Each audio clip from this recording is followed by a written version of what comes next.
turn on the light, right? Welcome back. Sorry, I just got a phone call. So yeah, we're just gonna go over some things I want to touch on tonight. The Jimmy Kimmel cancellation from ABC and their affiliates. Kind of want to branch that more into just some general stuff going on right now as far as right-wing cancel culture. So it looks like the shoe is on the other foot, so to speak. I think we're then just gonna kind of just talk about some current news stuff and finish off that Piers Morgan debate we were watching yesterday. I think we got like halfway through. That shit was way too long. I need to not pause nearly as much. Cope, need to pause more. Need to only pause. Leave it unpaused. 20 minutes of talking for every 5 seconds of audio. ABC has just announced here that they will be preempting the very well-known show Jimmy Kimmel Live indefinitely. That's confirmed by ABC, and it comes at a very tense time with many of the issues we've been covering tonight. There was a backlash on the right because Jimmy Kimmel, after the Charlie Kirk shooting, made the statement that he viewed, quote, news. I feel like whoever's reading this, like the anchor, is having a rough night. Very flat. Lows with the MAGA gang desperately trying to characterize this kid who murdered Charlie Kirk as anything other than one of them, and with everything they can to score political points from it, end quote. I've just read part of what Jimmy Kimmel had said, which includes what sounds... See, I guess this is my confusion over the whole thing. I don't understand what he said that was cancelable, that like Trump and his cronies, along with Charlie Kirk's widow, were trying to capitalize on his death in the sense of political points, donations, which I feel like is just true. I feel like it's a hard position to argue from, just as far as a true versus untrue. I gotta pause it so he's not unpause it so he's not just blinking at us. Yeah, I just feel like I just don't actually even understand. I guess he did say that the shooter was MAGA, which I don't think there's any evidence for. Granted, I keep seeing that, like, oh, it's actually the opposite, which I don't think there's any evidence for he was a leftist either.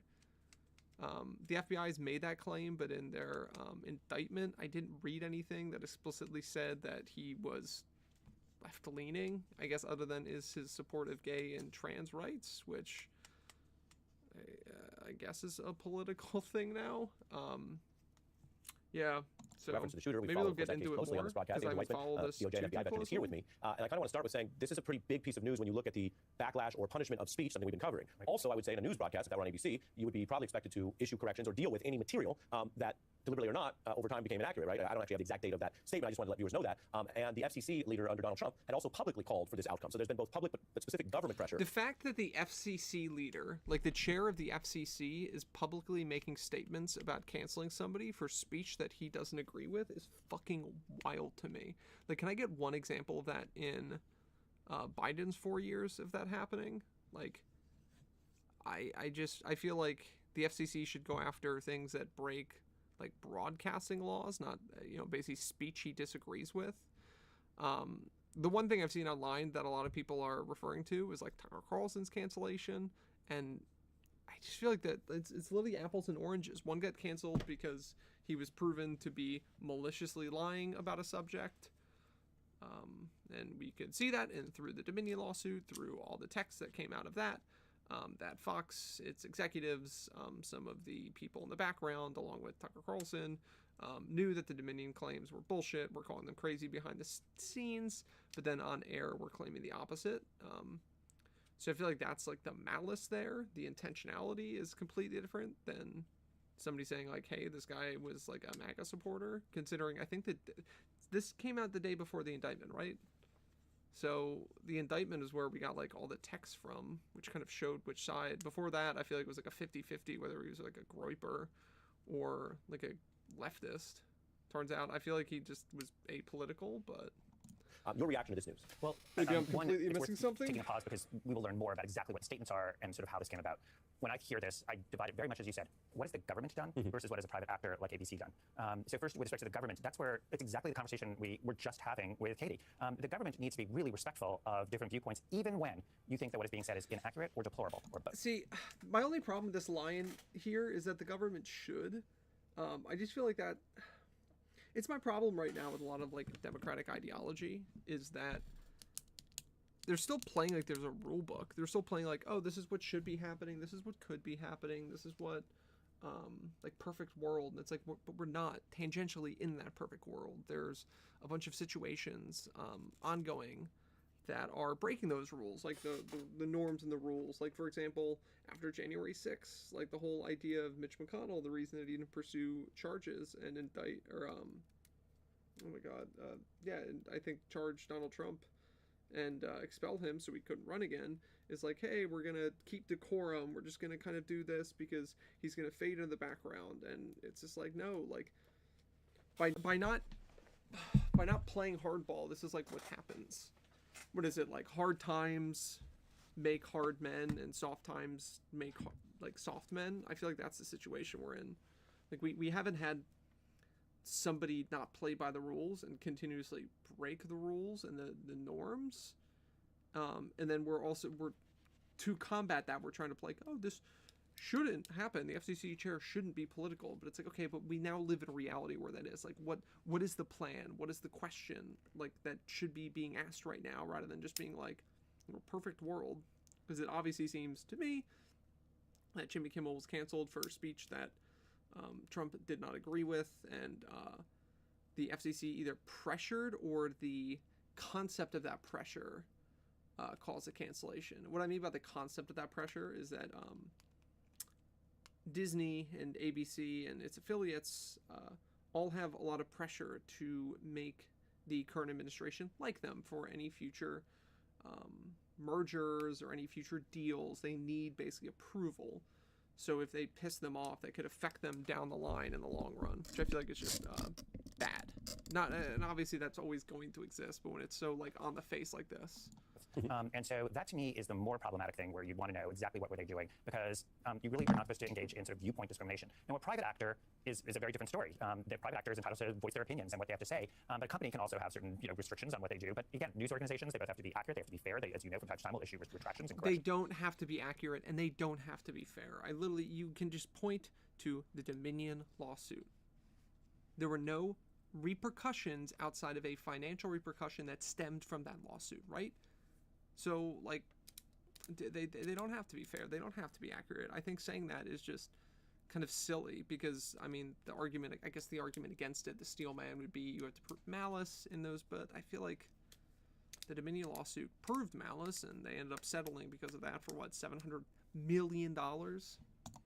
But also, news organizations should be the first to be defending the First Amendment. Yes, and while we are just getting this is brand new. We know that Brendan Carr, the FCC chief, had talked about this and talked about potentially using government power and fines. He said they really should pull Kimmel. We've been covering what has been both the widespread condemnation of the terrible political violence connected to the Kirk shooting. At least the governor and others have discussed it in that manner. That case goes forward. But then you have the fact that Donald Trump has agitated against Jimmy Kimmel for years. Around the Colbert ending of that show, which the parent company said was a business financial decision, Trump darkly posted Kimmel is next. They have been feuding for years. And so even for those who might be very justifiably concerned about any statement or misstatement about that violence or Kirk, how do you view this from the oversight perspective of whether or not this has to also be reviewed for whether the government was trying to do the political bidding of the president to get rid of a critic? Yeah, well, look at CEG Lisa Cook, where that is exactly what she is saying, which is that she's being targeted so that he can control the Fed. She's saying that she's being targeted. Isn't it just... I guess you have to say she said she's being targeted, but again, on the face, that's what's happening. We had Jerome Powell, the Trump continuously putting political pressure on a apolitical organization to make a decision to cut rates. And then threatening to investigate for fraud, threatening with the DOJ to prosecute the head of the Federal Reserve, like fucking wild shit. And then we have Cook, who, as it turns out, I'm pretty sure that it did come out that she didn't claim that one home as a primary residence, that she did claim it as a vacation or secondary residence. Like what? I just feel like, again, we're doing this thing where we're trying to like fight from the high ground. Like this whole thing is like being like, oh, like maybe this is happening, and maybe this, if it is happening, I guess it could be bad, when it should be like, this is just condemnable. Like it's pretty like on the face really bad. Especially with the Federal Reserve shit with Cook and Powell and the pressure there. Every other one of the Fed chairs has enormous amounts of pressure on them. One, to try to sway favor for when Powell retires in March, and 2, they don't want the DOJ breathing down their neck. Like, all of that is bad. Is really, really tangentially bad. Like, if I was going to invest in a currency, why would you ever invest in the US dollar when the president, his politics, could play into, like, a core decision of the Fed to either raise or lower rates? The Federal Reserve's, their dual mandate is to keep unemployment around 5% and to keep inflation around 2%. Currently, inflation is above 2% and unemployment is below 5%. So, this isn't League of Legends. True! Wait, do I have it listed as League? How's it going, Pink? How's it going, Emma? The Yubberson himself? Wait.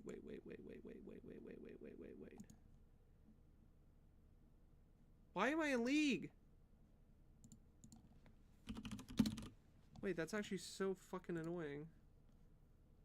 Wait, and it didn't update my title either. Wait a second.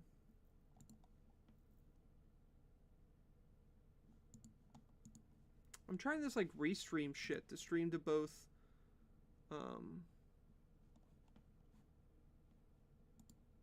wait, hold up. Is this why? Did I switch my output? No, I switched it to here.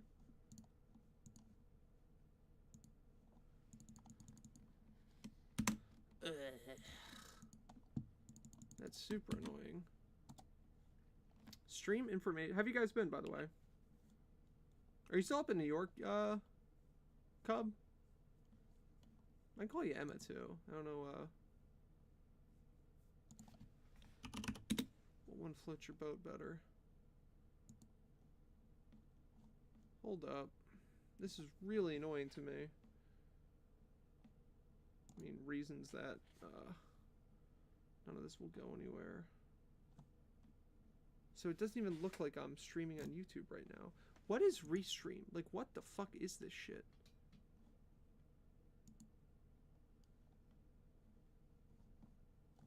I don't wanna.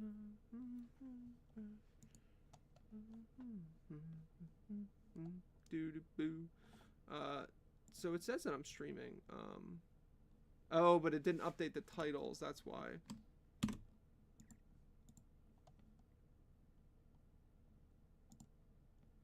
Hold up.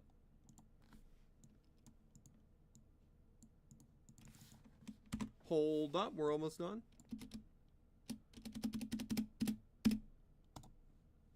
There we go. Guys, I think we did it. I think I'm not a complete fucking moron now. Feels good, maybe. Did we do it?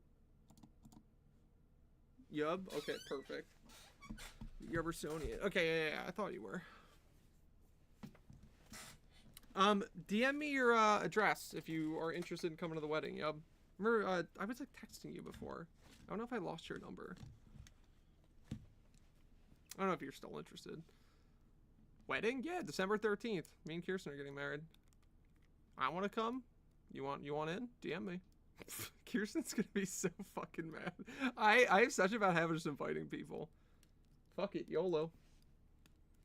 I wish. Make your dreams come true. Wait, how do you guys like ask her first for me? No, she knows that you'd be interested because she knows about you.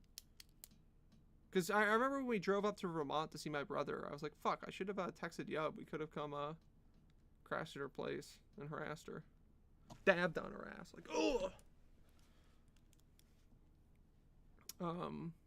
How do you guys like the chat on stream, by the way? Like on screen? I do think that it is important for the news to be able to cover. Man, I stole my bird scissors. Gotta get done with that. Dude, that's tough. I feel like a bit small. Maybe make it a little bit bigger. I'm on it. How about that? Is the spot good? I feel like... Wait, why is it... No, I want to move this. Maybe is like top left better? Bottom right? Top left? I kind of want to... How about I shrink it like... I kind of want to make it like fatter, but not as big. You know, like longer. Like make it longer. How about that?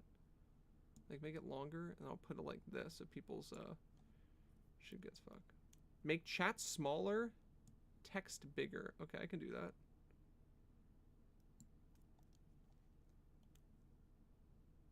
They can make it less wide. Ooh, wait. Big brain play. Width. We want width to be like 600 and height to be like 900. Yeah, perfect. And then we're going to hit here. We're going to go to settings. We're going to go to embed chat. We're going to go to customize chat. We're going to go to scale. We're going to go to 140. How do you guys like that?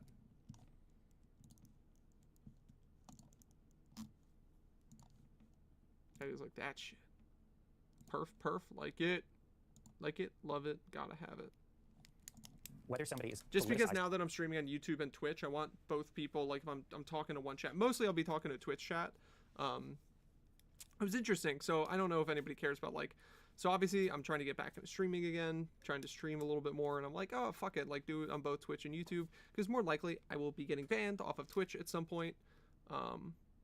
You're on YouTube? Yeah, just streaming. I want to do like shorts, YouTube shorts and TikToks. Like I think I talked to you guys about this. I wrote a whole ass script for a TikTok.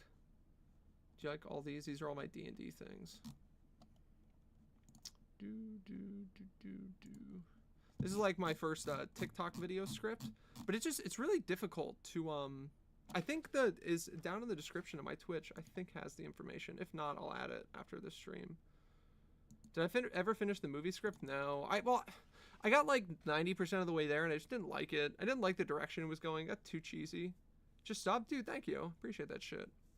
Yeah, I'm trying to really like get into the political sphere, and okay, so this is my opinion. I think the biggest break for political content. First of all, should I move my camera over here? I feel like my eyes are always over here. Is it better when like I'm facing the camera, looking at the camera, winking at the camera, blinking? You got a TikTok? No, I've never even looked at TikTok, but I want to make one. So I wrote a script for it. Yeah, I think the biggest break for political streaming is getting into debates. Because say I get into a debate with somebody who also has 2 viewers on average. Well, that exposes me to those 2 people. And that's like, I feel like you can scale really well.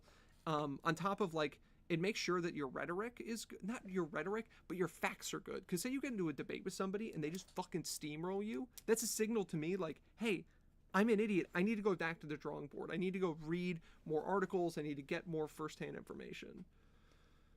Usually the camera's a bit bigger. Okay, we can make the camera bigger. Bloop! How do you like that? Dean Withers, Parker. Yeah, dude, I would love to get my fucking hands on a Dean Withers debate. Because that fucking soy boy, the what is that called?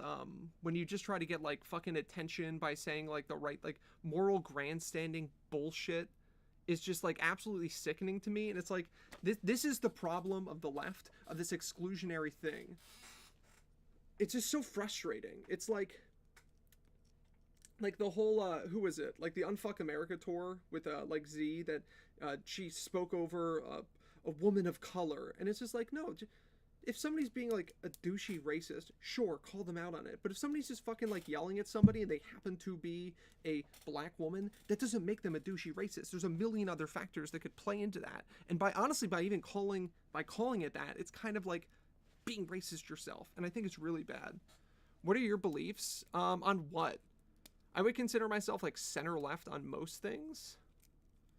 Political view, I would consider myself, I'm a Democrat. Tried true. I think Biden did a really good job, had a really successful 4 years, passed a lot of good bipartisan legislation.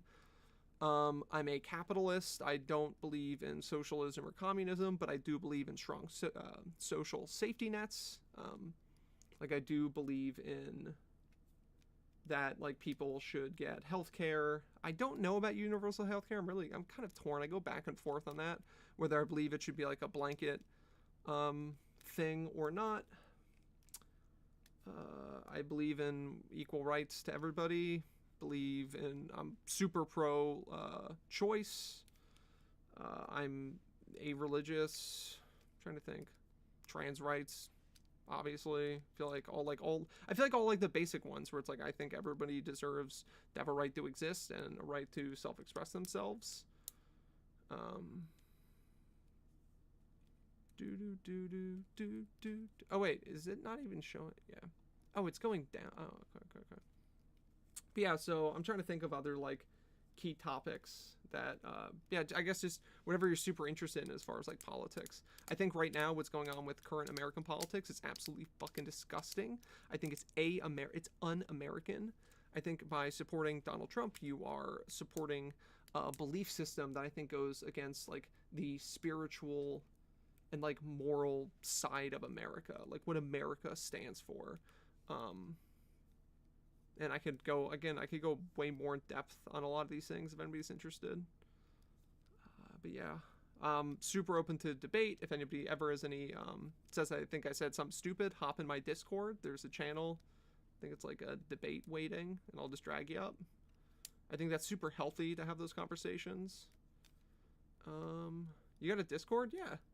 I even when I don't stream, I'm usually in my Discord posting, or I try not to like post too much. Like a server? Yeah. Hold up. I thought all this shit was in my Twitch. Hold up. We're finding. I haven't updated like my I should get rid of this. Business contact. I don't use that Twitter account anymore. I don't use that Facebook.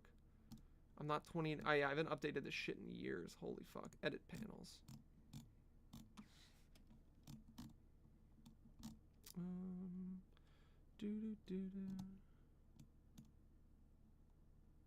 I need to edit all this shit.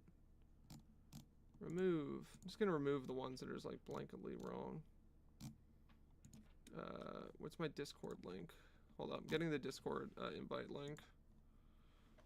Invite. Invite people. Edit invite link. Never expires. Generate a new link.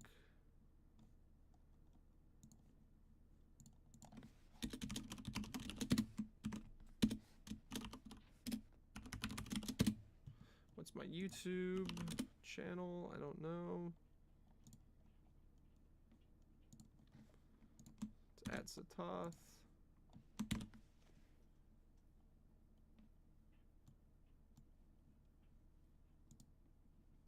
Okay, that should.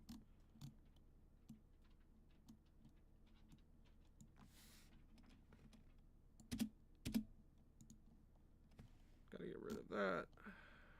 Cool. Let me pull up. Yeah, dude, pull up. Okay, so that should solve all of these issues. A tragedy. And there may be a time and place What are for that your, discussion. It may not be appropriate views, to do Yub? right at the moment it is happening because Hold it's up. a tragedy. Yub, I think one of my firm memories of you is you trying to be a cop. Do you remember that shit? Cause me and Yub go way back. We were college bros. Where's the link? It should be in the bottom of my hold up. Let me just paste it in the chat. We were college bros. Don't mention that. There you go.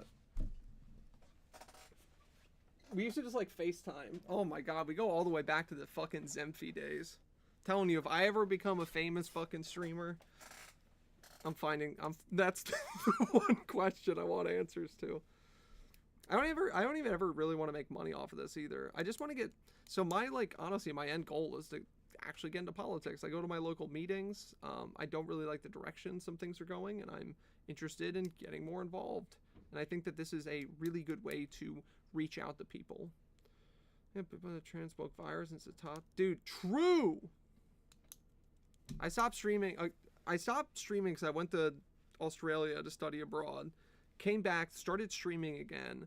Got a job, stopped. During COVID, I came back on with the Minecraft days. And the reason I stopped streaming during Minecraft, I think I've said this story before, is I used to work at a restaurant at a Bonefish. I went in there for work, and I got a table. They're like, hey, Satoth, the table asked for you. I was like, oh, dope. So I went over. I was like, hey, blah, blah.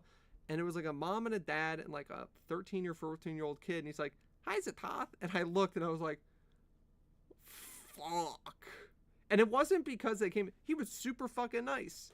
parents were super nice. They tipped super well. It was because I realized, I'm like, dude, streaming Minecraft, they're all like young kids. Like I don't know. I feel like I was corrupting the youth, and I'm like, I don't want a kid to come in just hearing me curse and play Minecraft. Followed you for 10 years now, dude. I'm telling you, we go way back.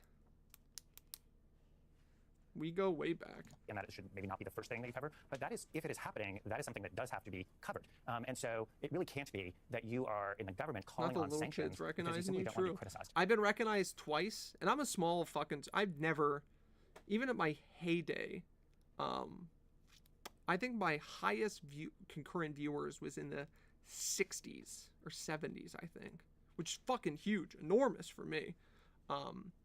And I've been recognized twice in public then, and when I was in Australia, one of my long-term viewers happened to also be Australia, happened to be at the same fucking bar as me, and I was just like sitting, and just a guy walks up to me, he's like, Satath? And I looked at him like, yeah, and he's like, I forget, was it Epic? I think it was Epic.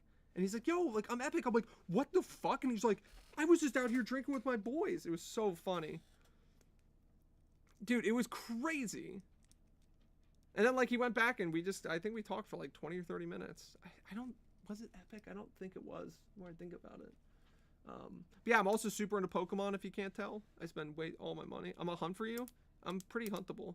I don't mind showing my face. So this is one of the big things I wanted to talk about is like right-wing cancel culture. Do you see all these people on Twitter doxing fucking people, and go into their employers and fucking trying to get them fired for shit they say online? And there's levels of that. If somebody's online calling like, I think pedophilia should be legal, I think all the children in the world should be killed, like I think like just horrible, heinous shit, okay. I think if you opened yourself up, if you posted your personal information, maybe somebody should call. Like if there's like but I think that like, like that one video of the woman who like dropped the N-word at the park, extreme Satath take, you probably shouldn't call and try to get her fired. Like, it could be a rough day. It could be a fucking rough day for somebody who's done some crazy shit. And I just don't think, unless, again, like, there's examples of times. I think people who dox people deserve to be doxed. Again, I'm not one of those, like, if somebody says something, somebody's mean to you, don't be mean back. Take the higher ground. Fuck the higher ground. I'm sick and tired of taking the higher ground. If somebody's a complete asshole, somebody needs to be an asshole back to them. Like, that's just how the world should work. But like doxing is so bad, but people are getting doxed. People are losing their jobs. Like the Jimmy Kimmel is a prime example of this. Of like, he says something that the president doesn't like. The president pressures the FCC. The FCC pressures ABC to then cancel him. Seems super fucking corrupt. Yeah, but I think it's really bad. I don't mind showing my face because I really do believe in what I'm saying. And yeah, I don't know. I don't want to be like a passive player anymore. There's like a line in a song that's like, I don't want like to just sit and complain while the world like burns. It's a Front Bottom song, I think. Is it Front Bottoms? I just don't want to sit. That is core to the First Amendment. And to kind of narrow in on what you're saying, you're talking about what in the law would be a pretext, that you have a politician who's gone after a critic for years, and then something else happens and is being used or misused. But again, the involvement today, very publicly, of the FCC, of the Federal Communications Commission, which has has oversight of these broadcasting networks, that's supposed to be for things other than the president silencing critics, right? I mean, that's not the FCC's official role. So in terms of pretext, let's just take it back to your show. Am I the cucked brain here to feel this entire interview is cucked? I think people lose their jobs over things they say is super harmful in such a bad economy. It's dangerous. People want. Dude, I 100% agree with you, Yub. And that's my thing too. Is like within reason. Again, if somebody's posting some like deranged shit, or I think obviously like threats. Like I'm a big First Amendment supporter. Like I think, who is it? There was that one director who got fired temporarily before he went to DC because like somebody dug through his Twitter and like 10 years ago he made like some like shitty joke. Or I don't even know if it was shit. I just remember like he said something like 10 years ago. It's like, fuck off. Like people like that are the worst. And like at the time, a lot of those people were left. Fuck them. I don't care if they're left or right. Fuck them. Like that's a shitty fucking thing to do. Cancel culture is really fucking bad. Sure, I agree with actions have consequences. Like I don't. Again, I'm big freedom of speech guy. But at the same time, your words can have consequences. If you on the street of New York and are shouting, "I hate all Jews," okay, I'll support that. But if somebody fucking walks up and clocks you in the mouth, it's like, talk shit, get hit, you know? But at the same time, I just feel like a lot of this is like fucking crazy over the top, especially coming from the side that has screamed and pissed their pants for years about woke, cancel culture, blah, blah, blah, blah, blah. But the second they get power, they do the exact same thing that they thought the left was doing. That's also one of my problems, is even calling it the left. Joe Biden, while he was president, did not influence the FCC to cancel a single thing. And if I'm wrong, prove me wrong. We can point right now to Donald Trump doing it. Like, a bunch of deranged people on Twitter are different than politicians. And I feel like that's what's getting conflated right now. We'll go back to the Destiny debate. I'm pretty sure the Destiny debate is just all about this. People saying, why aren't you condemning the violence? And he's like, the president hasn't condemned the violence. And they're like, well, just because he doesn't do something doesn't mean you should. And it's like, are you seriously comparing me to the president of the fucking United States right now? It's crazy. Tonight, where we started by talking about Kash Patel. There are many people who listened to that, I'm sure, who said, I think what he said was false. And some people may have thought it was deliberately false.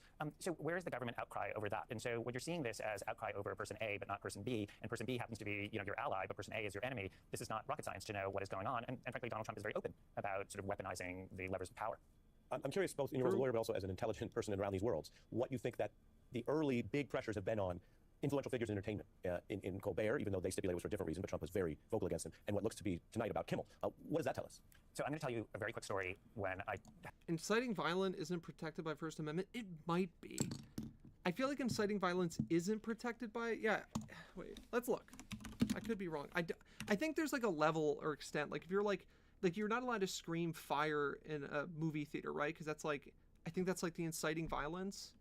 And trying to think, say you were like in a public, like in like New York City, I think you're allowed to scream like, I hate whatever, like any group, I hate Zatoth. You're allowed to scream that. But are you allowed to scream out like, we should all go kill Zatoth? I don't know. First Amendment. What is the First Amendment? Let's look. The First Amendment, Congress shall make no law respecting an establishment of religion or prohibiting the free exercise thereof, or abridging the freedom of speech, or of the press, or of the right of the peaceably, or of the right of the people, peaceably, shouldn't it be peacefully, I guess, peaceably to assemble and to petition the government for a redress of grievances. First Amendment, inciting violence. There's probably some court cases, right, that have talked about this. Let's look into it. I think that's a good point, Caleb. Like, where are the lines? Incitements. Okay, I'm reading this from the fire.org. I never heard of them, but incitement, speech that is both directed to inciting or producing imminent lawless action and is likely to incite or produce such action is prohibited, unprotected by the First Amendment. The standard comes from the Supreme Court's 1969 decision in Brandenburg versus Ohio, a First Amendment challenge to the arrest of KKK members under an Ohio criminal syndicalism? What is that word? Movement for transferring the ownership and control of the means of production. There's no way that's the definition they were using. Maybe it is.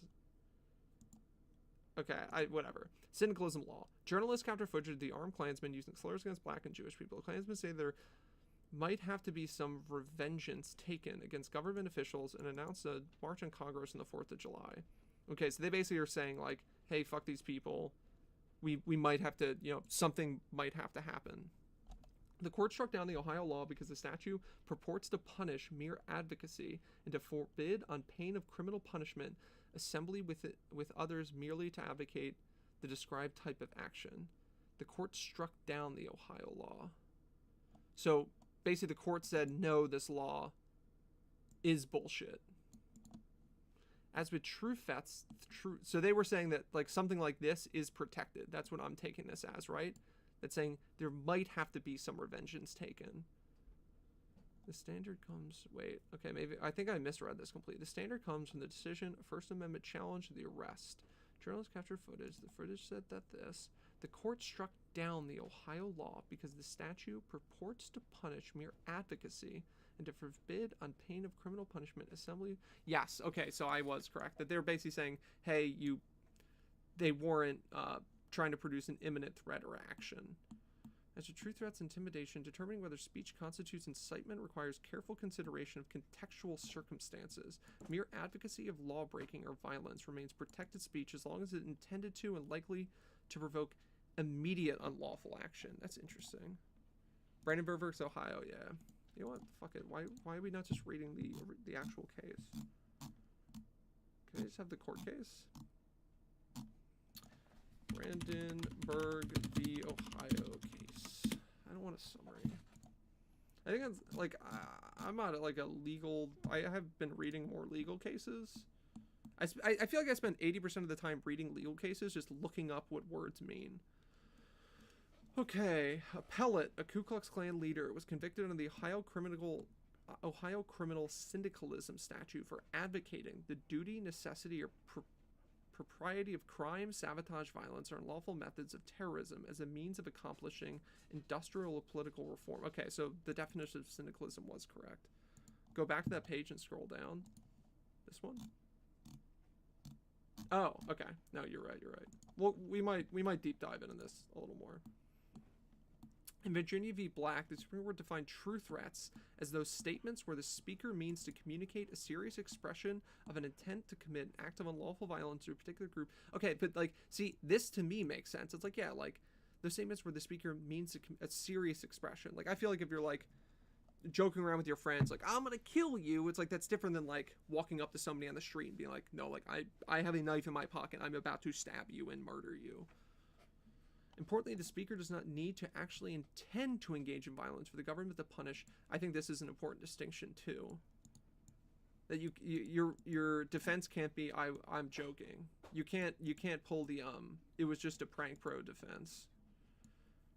A classic defense, you know, in criminal law. It was just a prank, bro. As the Supreme Court clarified earlier this year in Counterman versus Colorado, the speaker crosses beyond the First Amendment's protection when he knows of or concisely disregards the substantial risk that his communications be viewed as threatening violence. That's interesting. So they can say, even though you might not have intended it, if you had enough disregard for the risk of what you were saying. I think that's interesting. That being said, true threats are distinguished from heated rhetoric. For example, the court held Watts v. United States, 1969, that the First Amendment protected a man's statement after being drafted to serve in the Vietnam War, that if they ever make me carry a rifle, the first man I want to get in my sights is LBJ, as the statement is not a true expression of intent to kill the president. Again, I feel like this makes sense. It's like heated rhetoric. If you're like in an argument with somebody and you're like, dude, like shut the fuck up, I'm gonna kill you, and like you're yelling, everyone's heated. The person can't look at you and be like, hello, police. It's like, no, like fighting words. Okay, I feel like fighting words I feel like most people know that. Fighting words, those by the very act of token, tend to incite the individual to whom they express to respond violently and do so immediately with no time to think things over. The fighting word category is exceedingly limited classification of speech, encompassing only face-to-face communications that would obviously provoke an immediate violent reaction from the average listener. Fighting words is like the example, if you're in a bar and like you're fighting with somebody and like he yells out that he's gonna like murder your girlfriend and like you're like in a thing. It's like, that's fighting, like those are fighting words. Like you're if you're saying that, you're like, that's basically the verbal equivalent of like squaring up. Obscenity, interesting. In Miller vs. California, the Supreme Court outlined a three-pronged standard that material must mean to be considered legally obscene, whether the average person applying contemporary community standards, wonder how they define this, would find that work taken as a whole appeals to the, whatever this word is. Prurient. Having encouraged and access or inappropriate. Okay, so it's like a sexual word. Appeals to the prurient interest in sex. Okay. That's it. I feel like that's an interesting thing, though, is the contemporary community standards. I guess they're saying like the community as a whole. Whether the work depicts or describes in a patently offensive way sexual conduct, whether the work taken as a whole lacks serious literary, artistic, political, or scientific value. Notice note the third prong is considered an objective standard and is judged by reference to national rather than community standards. I think that makes sense, especially when it comes to scientific, political, literary, artistic stuff. You can't just say like, I was in like a hick town, so I'm allowed, a town that believes in creationism. So does the material have to meet all three prongs of this? Oh yeah, they do. So if all three prongs are met, the material enjoys virtually no First Amendment protection. So if it only meets two of the three prongs, I'm taking this at that means that it may have some protection, but it doesn't necessitate protection, if I am understanding this correctly, which I very well not be. Defamation, I feel like most people know what defamation is. First Amendment protects false speech with very limited exceptions, including defamation and fraud. Defamation is a false statement of fact that is communicated to a third party, is made with a requisite guilty state of mind, and harms an individual's reputation. Most important one here is obviously number 2, is made with a requisite guilty state of mind. This is basically malice, right? This is the malice standard. If you are a news contributor and you go on and you say, Zitoth is homosexual, I have proof, and it turns out that you are just dumb, that isn't the objection of malice. Malice has to be forethought, right? I think malice has to be forethought, or at least with some intentionality before it. To be defamatory, a statement must be an assertion of fact rather than a mere opinion or rhetorical hyperbole, and capable of being proven false. It says it right here. It's the state of mind of the person allegedly defamed as a public figure. He or she must prove, actual malice. Namely, that the speaker made the statement either with knowledge of its falsity or with reckless disregard with the truth. This is, if anybody watched the Amber Heard trial, this was the whole point. It's proving that malice. A non-public figure needs to only prove the speaker was negligent in making the false statement. Fraud and perjury. Do we care about fraud? Yeah. Well, again, the First Amendment makes no categorical exception for false or misleading speech. Certain types of fraudulent statements fall outside of its protection. The government generally can impose liability for false advertising or on speakers who knowingly make factual misrepresentations to obtain money or other material benefit. I don't like this only because the whole generally can impose liability prohibitions on perjury. My problem with this is take for instance the I don't know if anybody read the Tim Pool the DOJ indictment of Tim Pool with taking the Russian money, and his defense was well, I didn't know that it was Russian money, and it's it just feels rough. It's of course you did, you either did or you were so you had such reckless disregard that you did. I go back to work, but I'll say you have the right to speak and be wrong, but companies also have the right to protect their businesses. Oh, true. I don't think anybody's arguing against that. I think it's the involvement of the FCC and politics with apolitical organization, well, quote unquote apolitical. Speech integral criminal conduct. Good to see you, by the way, Caleb. And we have one more paragraph. In Giboney versus Empire Storage and Ice Company, the Supreme Court held that First Amendment affords no protection to speech or writing used as an integral part of conduct in violation of a valid criminal statute. Affords no protection to speech or writing used as an integral part of conduct in violation of a valid criminal statute. A robber's demand at gunpoint that you hand over your money is not... Oh, okay. That's what they're saying. Nor is extortion, criminal conspiracy... Okay, so I guess that clears up the First Amendment thing. I feel just so much of it ends up just being malice, reckless disregard with the truth, or fighting words. I feel they're the 3 biggest takeaways from reading all this. I feel true threats make sense. Incitement I guess is a harder one, but there's a difference between saying we might have to take some revengeance taken versus we're going to have to. Because it seems that a mere advocacy is a thing. So as long as you phrase stuff correctly, you're fine. Should we read Brandenburg vs. Ohio? Do I really care enough about reading this? I think this is such a boring thing to read on stream. I probably will read this off stream. I've been reading a lot more Supreme Court cases recently because I think it's really interesting to get the true background of stuff. Because how many times do people quote something and say oh, the Supreme Court decided it, and I feel that's just somebody ChatGPT'd something and got an overview of it. where it's like, sure, me reading it doesn't mean that I'm gonna have like a great understanding, because like 80% of these words are too big for my dumbass brain. But at the same time, it's like nice to kind of read through and be like, okay, kind of get more where they're coming from. Or if you have a disagreement with something, it's much easier to point to, like, oh, okay, like they thought X, but in their justification of X, I can like point to something and be like, I disagree with this, which is why I, disagree with the overall ruling. TLDR, this is the First Amendment. Kind of cool. Cool amendment. Had lunch with my parents and I asked them about the McCarthy era, Joseph McCarthy, and I said, compare that, living through that, and living through Trump 1.0. And they said that 1.0 was better because at least then there were people speaking up and you didn't feel alone, and that there was a real sense of the First Amendment and you weren't terrified, and it wasn't this idea of silencing. And that is the thing that we talked about on the show, and we talked about it before, is that slipping into the use of fear and the levers of power to recapitulate a really hideous point in our history in the 1950s, where the Red Scare and what was done to people in Hollywood, in academia, in government, and that is the concern, is that you're going to see that kind of silence that is being used through government power. Wow, how informative. I feel like the first 2 minutes of this was where all the information was, and then after this, they just had the most milk fucking toast conversation I've ever seen in my entire life.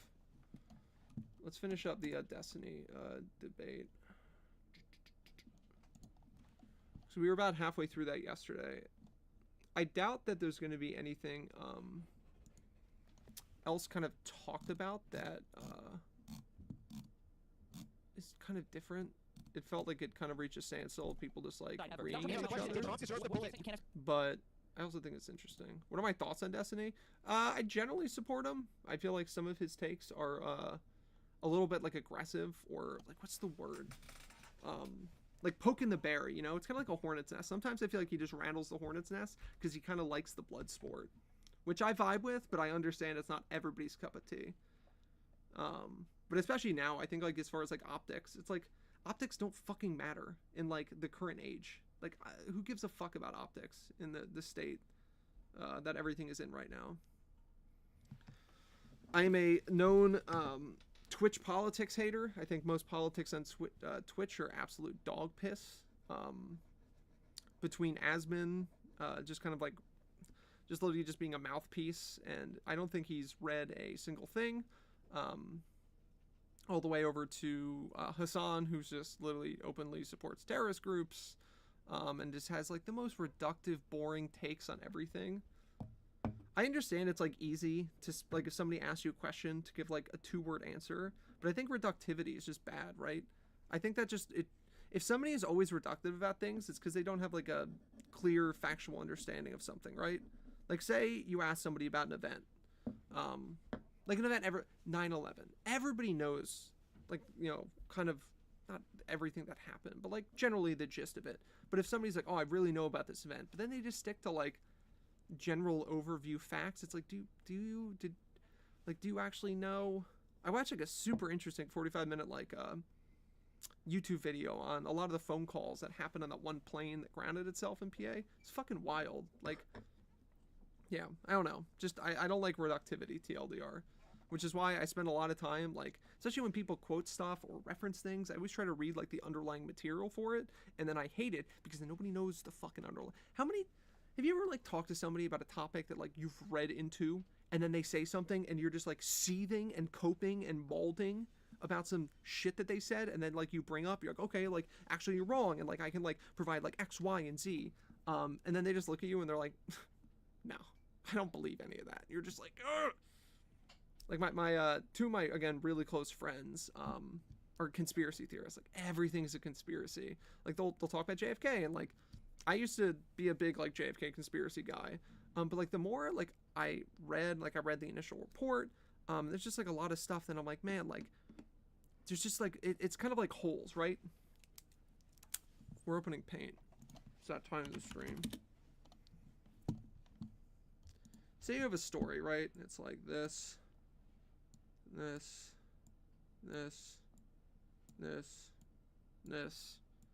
right? If somebody was to look at this, they could be like, okay, the story looks like this, just a flat line. Like we're missing a few pieces here and here, like we don't really know. And somebody looks at that and goes, no. The story is this.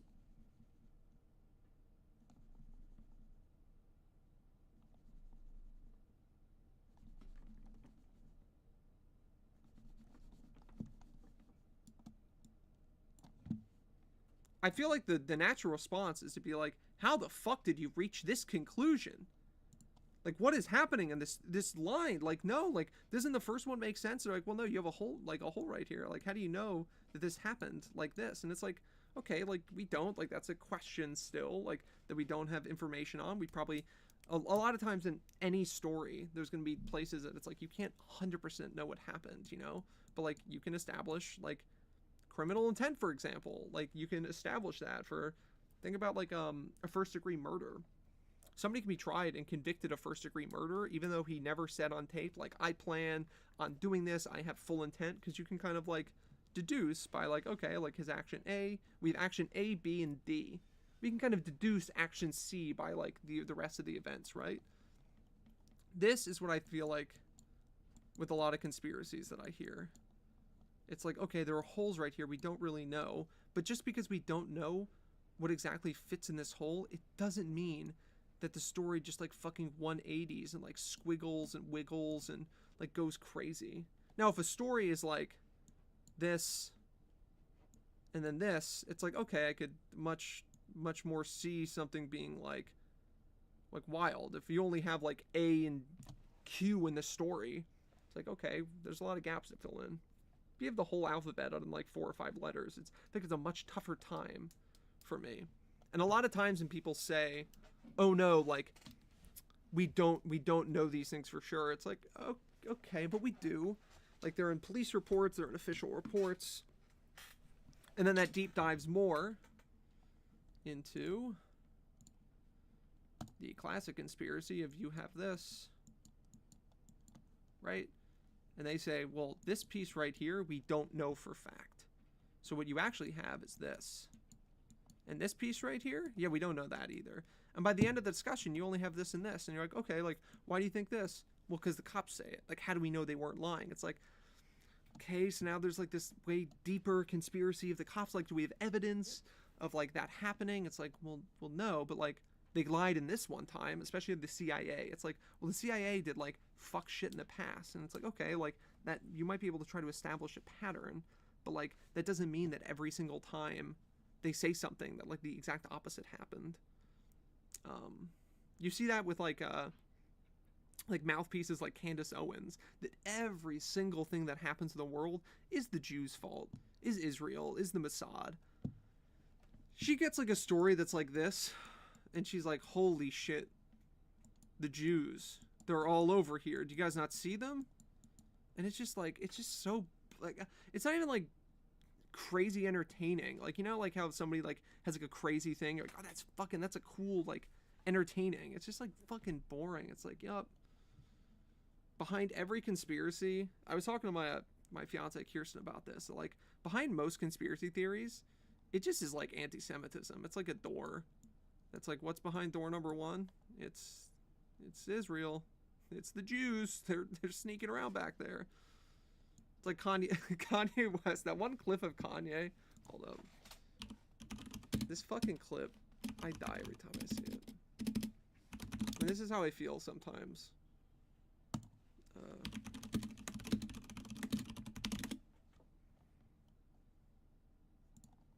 Drove me to a point of exhaustion, which was misdiagnosed by I'm not going to say what race, what people, I'm not gonna say it. Doctor. Not gonna say it. And what hospital and what media it went to. We know I can't say that. It was a Jewish doctor. Fucking pause too. It's like, Jesus Christ. Say that. It was a Jewish doctor. The cognitive dissonance right here of just being like, I'm not gonna say it. It was a Jewish doctor. It's like, okay, here it is, Kanye. Next question. Got a lot. It's my turn to ask the question. It's your turn to answer. If you Did Trump deserve the bullet? Did Trump deserve violence in this country ever? Did he deserve the bullet? Yes, he Answer my testified of question, I'll violence. answer you. But again, I just did. Now your turn. Now your turn. It's your turn. Did Donald Trump? Did Trump deserve the bullet? I never said that. No, I never said that. No. Okay, except you did to your co-host. No, You I said, didn't. Oh, wait. When did Donald Trump disavow? Wait. When did Donald Trump your disavow all exact violence words in this to your country? co-host, you lying sack of shit. If he wanted I'm the lying to kill sack. Again, I feel like if this isn't like improved within 2 or 3 minutes, we might just cancel the rest of it. But like, this is the same song I danced before. Shit, no way. It's just like sitting here living in quotes and then trying like gotcha moments versus like, okay, if he said that, probably bad. Let's move on to like the underlying thing that this entire debate is about. It could have happened. Donald Trump was the disavowed bullet all missing? political violence, and That's what you said, and this is bro. yeah. And this is where when You're you're the putting biggest lying sack of YouTubers, when shit, you're putting bro. YouTubers and tweeters on the same level as the president of the United States, this is why conservatives are absolutely brain broken when it comes to violence in this country. And that's why it'll continue. But There'll be more Destiny, deaths. but Destiny, Maybe it'll be I think that's the biggest problem is the conflation of people on Twitter versus people in power. Like say somebody's being mean to you, like somebody tweets something really fucking mean to you, and they're like, "I hate you," and you're like, "Okay, that sucks. That shouldn't happen." You're all down on yourself. Say the mayor of your township tweeted that at you. You'd be like, "What the fuck?" And then say the governor of your state tweeted that at you. You know, it's like the escalation up.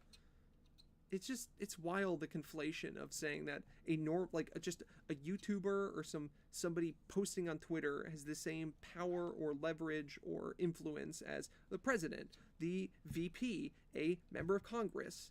I would honestly probably even say like a mayor of a city probably has more influence depending on which city and depending on which YouTuber. Like, I'm trying to think, like, say PewDiePie got super into politics. How much influence would he necessarily have?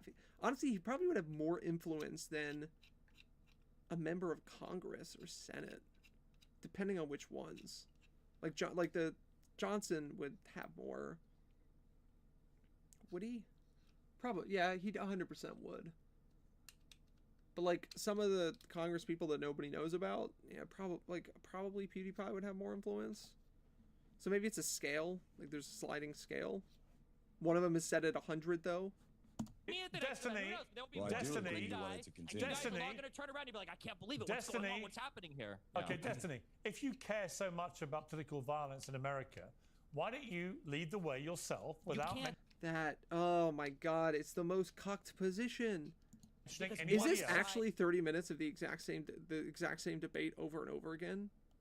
It's gotta be. I feel like this is exactly what we talked about yesterday. The exact same shit that we watched. It's the same question over and over and over again. It's the same response back without any moving. In the sense of, it's not like I don't think like Destiny here is like dodging the question or anything. Because he's answering it. He's like, yeah, like I'm not gonna do it until the president does. You can't just change it yourself. Yeah, literally, like it's the same energy as that. It's like, if you don't like it, just change it. Just do something. It's like, ugh.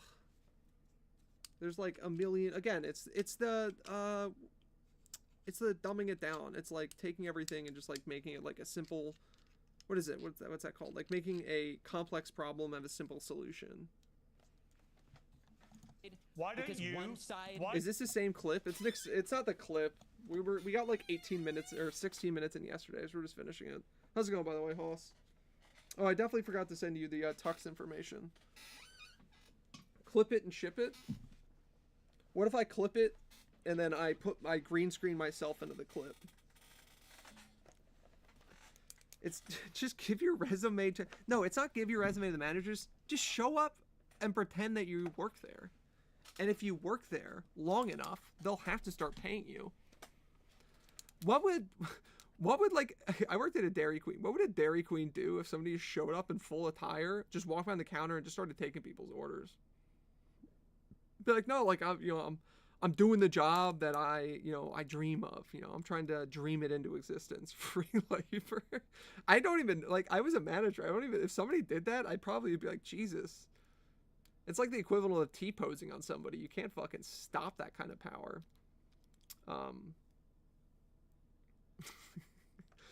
I've ever do the health. Okay, I worked at a Dairy Queen for years. I can give you guys the details. 1, never order a banana split blizzard if it's busy, because the busier it gets, the hotter the machine runs, and the looser the ice cream is. And a banana split blizzard has a lot of sauce, so when you blend it up, loose ice cream plus a lot of sauce equals soup. You're just getting ice cream soup, which if that's what you're looking for, that's what you're going to get. So many people would complain, and I'm like, what? I'll put it in the freezer for 20 minutes, and then you'll have rock hard soup. And nobody wants that. Ice cream banana soup, true. I mean, like a banana split, they're not bad. I don't like chocolate sauce, so I just used to put, I like the cherry dip. It's nice. I couldn't think of the word, like, melty? I said that. I guess the word's melty, not loose. Dude, the Aunt Jemima. Yeah, what was that? It was an Oreo brownie earthquake with like all the extra. It was like 8 pieces of brownie, and any time Tim saw me do that, he would literally just like autistically screech. My God.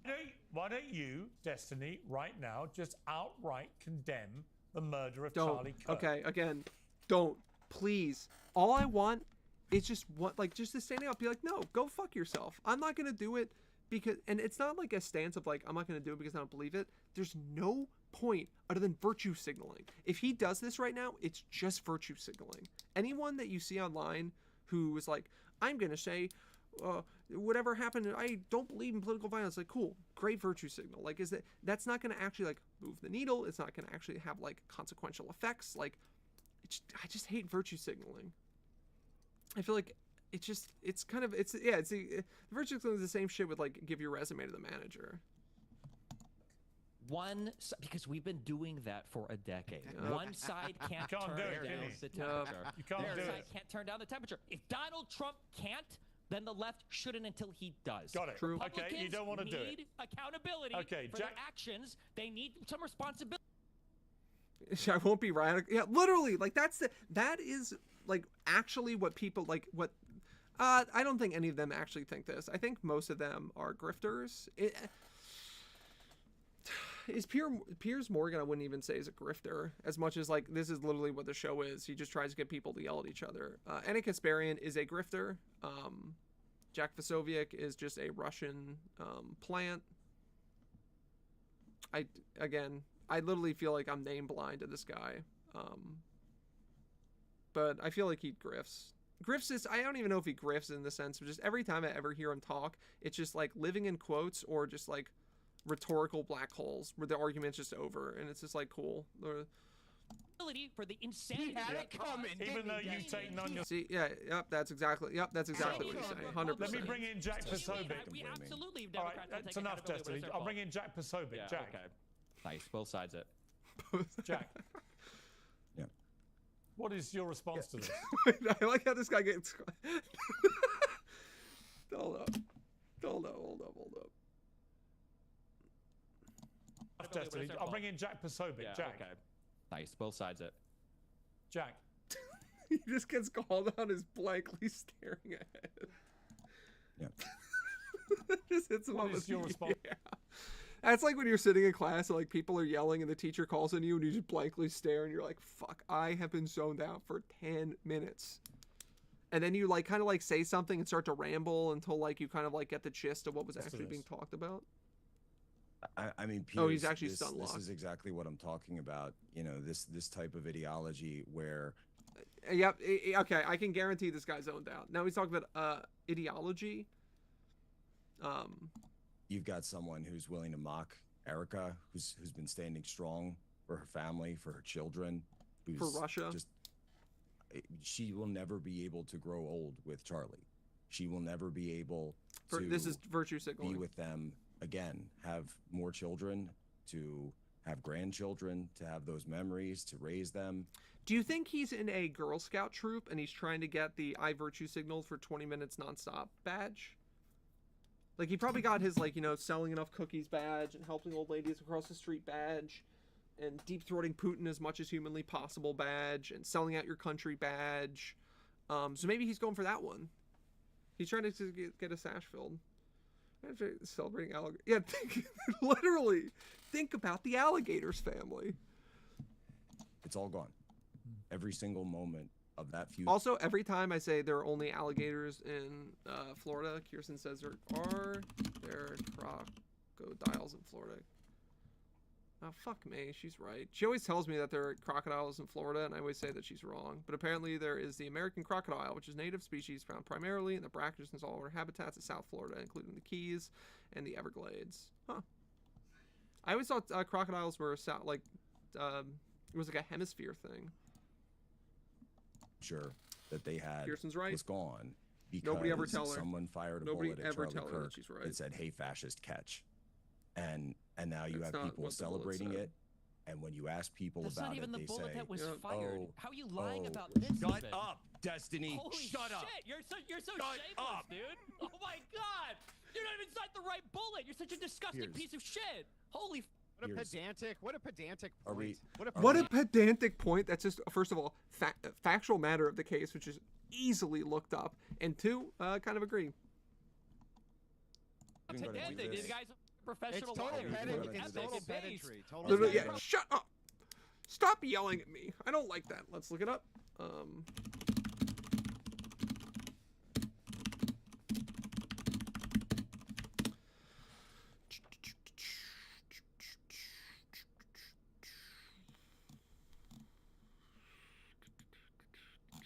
Let's look up. I'm looking. We're looking to see what the exact one said.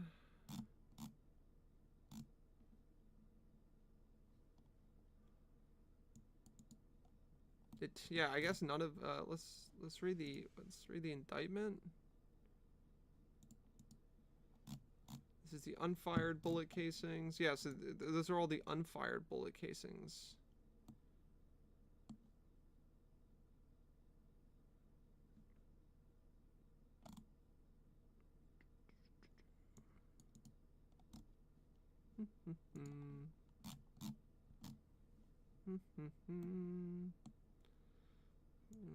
Engraved. These are all.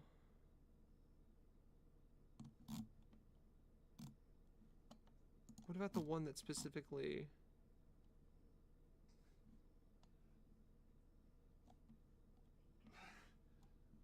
Trying to look into the specific one that was shot. Every single one just literally talks about the unshot bullets. Bullet case, ablated case, blah blah blah blah.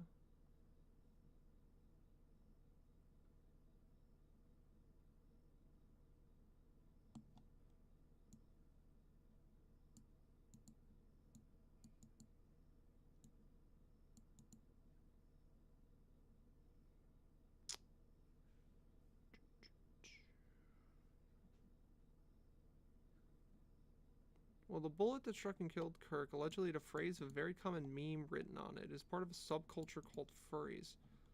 Cool, what was it? God, why can't journalism just, like, say shit so you don't have to spend, like, 20 minutes reading through an entire article just to find something? I can literally find every other one, but did they not say this? I can go to the indictment, but the indictment's gonna be long. It's gonna take me a while to find it. It was the bulge one? Oh. Yeah, so, again, like, easily Googleable in the sense of finding every one other than that one. Also, wait, is that a furry meme? I don't know, maybe. So it's funny, so me and one of the guys at work always go, ooh, woo. One of my employees, and I'm like, I guess we can't do that anymore. Rip.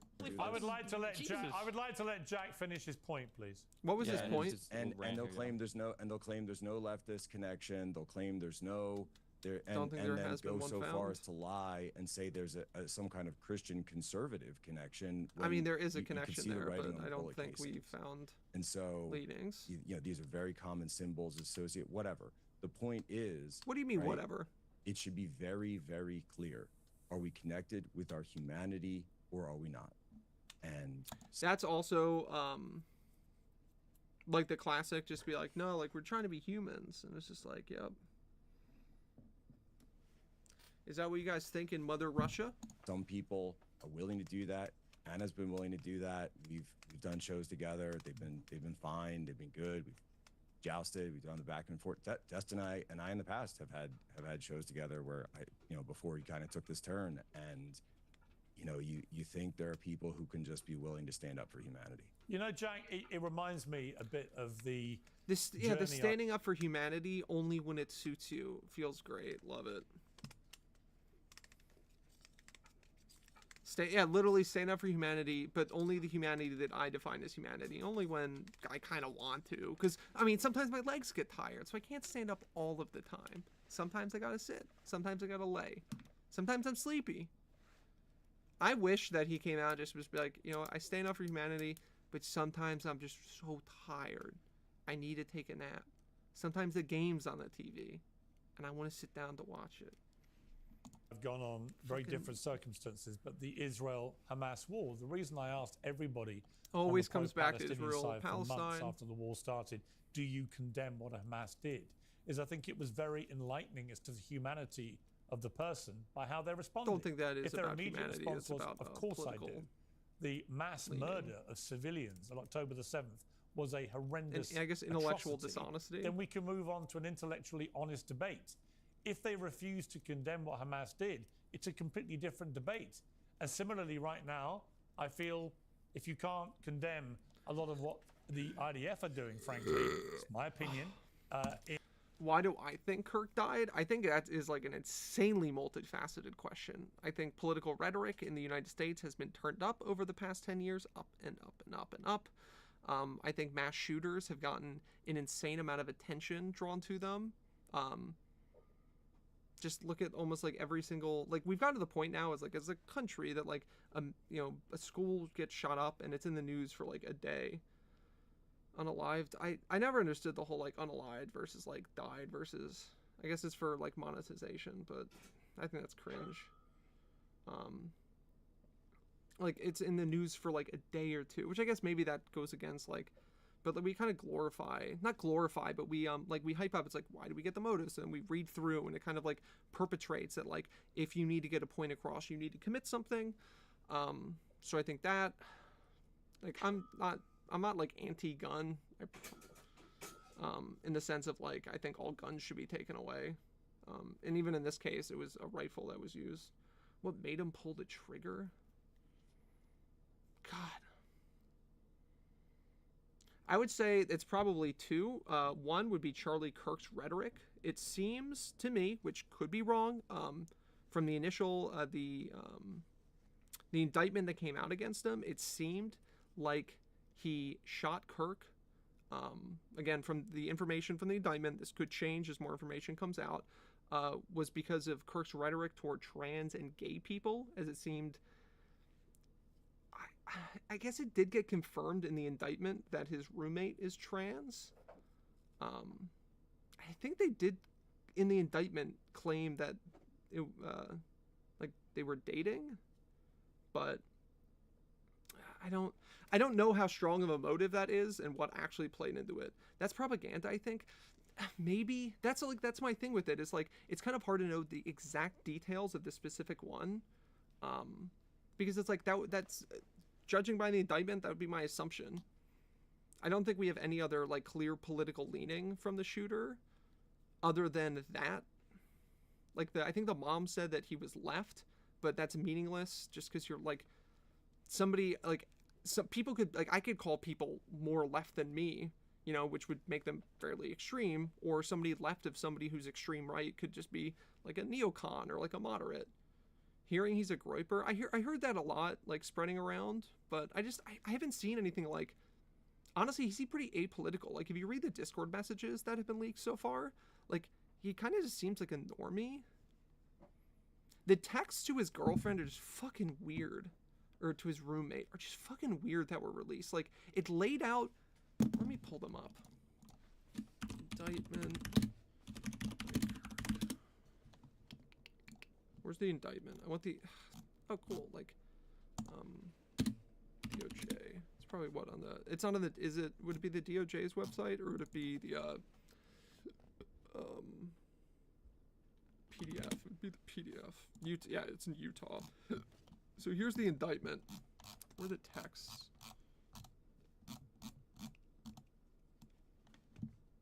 That's what I'm saying. It's just weird. Again, I don't like conspiracies in general, but it just feels weird. Okay. So received a text message from Robinson, which said, "Drop what you were doing, look under my keyboard." The roommate looked under the keyboard and found a note that stated, "I had the opportunity to take out Charlie Kirk and I'm going to take it. Please find a photograph of the note." Okay. So found a note that he had hid underneath his keyboard, right?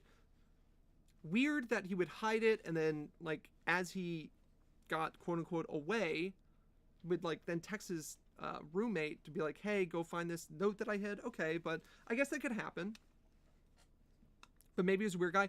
Caleb, 100% agree with you. 100%. really weird, but like he was Mormon in Utah. He grew up like fairly conservative because it seems like his parents were. So like I think my biggest thing in here is the vehicle. He says vehicle. Where is it? I can't control there. It's we'll get I'm still okay, my love, but I'm stuck in OREM for a little while longer yet. God, that reads weird, but maybe that's how we just talked. Again, like maybe that's how we talked. Shouldn't be long until I can come home, but I gotta grab my rifle still. To be honest, I'd hoped to keep this secret till I died of old age. I am sorry to involve you. The reason I think a lot of this is weird is like it contradicts his actions. To be honest, I'd hoped to keep the secret till I died of old age. You immediately spilled the secret. Like that's like somebody like did something and they come up to you and they're like, I didn't want to tell anybody, but I just stole a bunch of gum from the vending machine. It's just like, you did want to tell somebody. But people do this, by the way. Like this is something that does happen where people say like, I wanted to keep the secret and they spill the beans.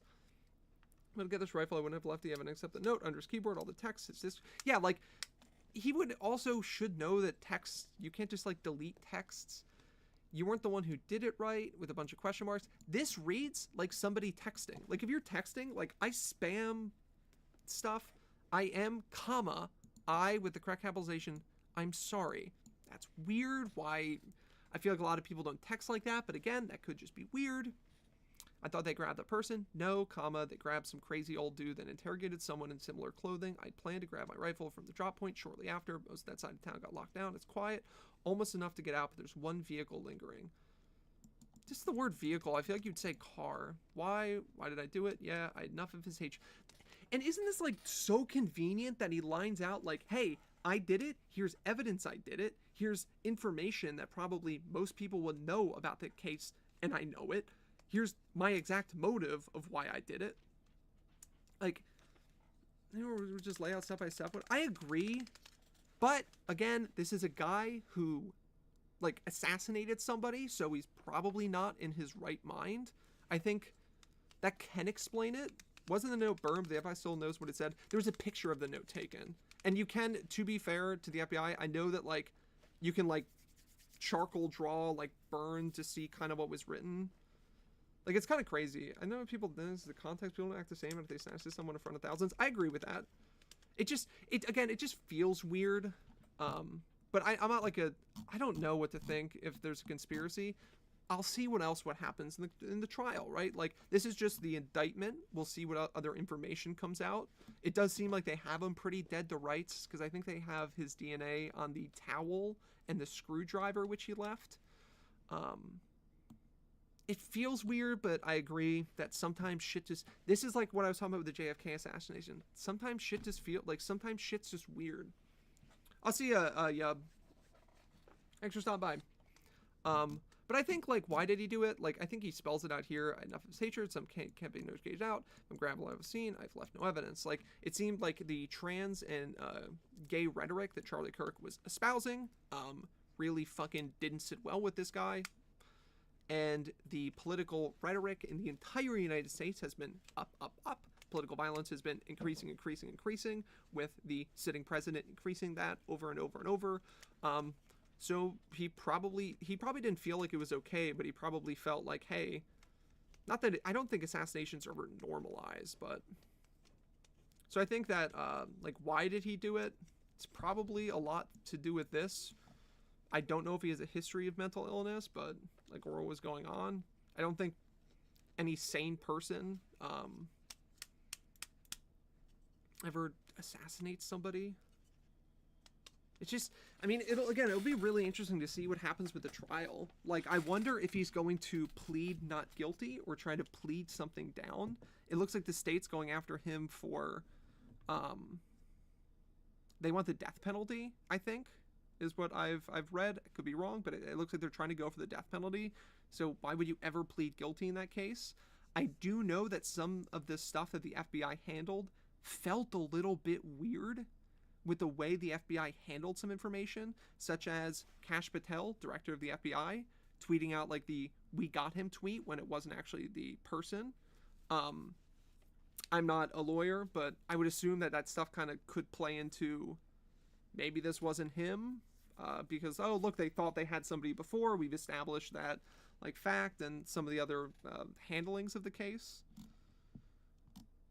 I wonder if his parents are going to testify against him. I think that's also going to be a cinch pin, right? Because his parents' testimony, I feel like immediately damn him. No matter what else comes out, like, I feel like the parental testimony is damning.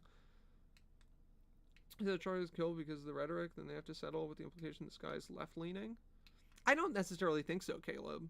Because say you could be a right-leaning person that just supports trans rights. I don't think that, like, this necessitates being left. I also don't think, like, trans rights are necessarily a left-right thing. I guess maybe they are. Okay, I take that back. If I think about it, they probably are a left-right thing, which kind of fucking sucks. But I don't think it necessitates somebody who's, like, left or right. I guess depends on what you mean by left or right.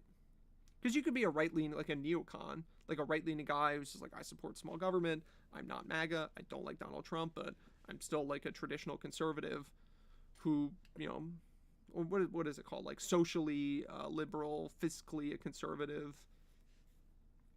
To me, he just kind of screams apolitical. A right-left thing, because you have to respect for others. Yeah, it's... The trans right thing is just fucking annoying. Because it's like... It's such a small, like... It's such a small percent of the population that for some reason is, like, so much of the discussion. But it could be. Like, it could turn out this guy is left. I don't think we have, like, enough evidence to support that, or enough evidence to support that he's right. Personally, I mean, my opinion, this guy just screams apolitical to me. This guy didn't really have, like, a political leaning. I don't think he registered either direction. He probably just fucking memed about stuff. But it looks like he was apparently dating a trans person, so he probably felt really fucking strongly about that if he was dating somebody. Same people against it. I always hate this. The second somebody dies, the grandstanding to be like, you're not allowed to make fun of them, you're not allowed to shit talk them, is just so fucking, like, it's just tiring.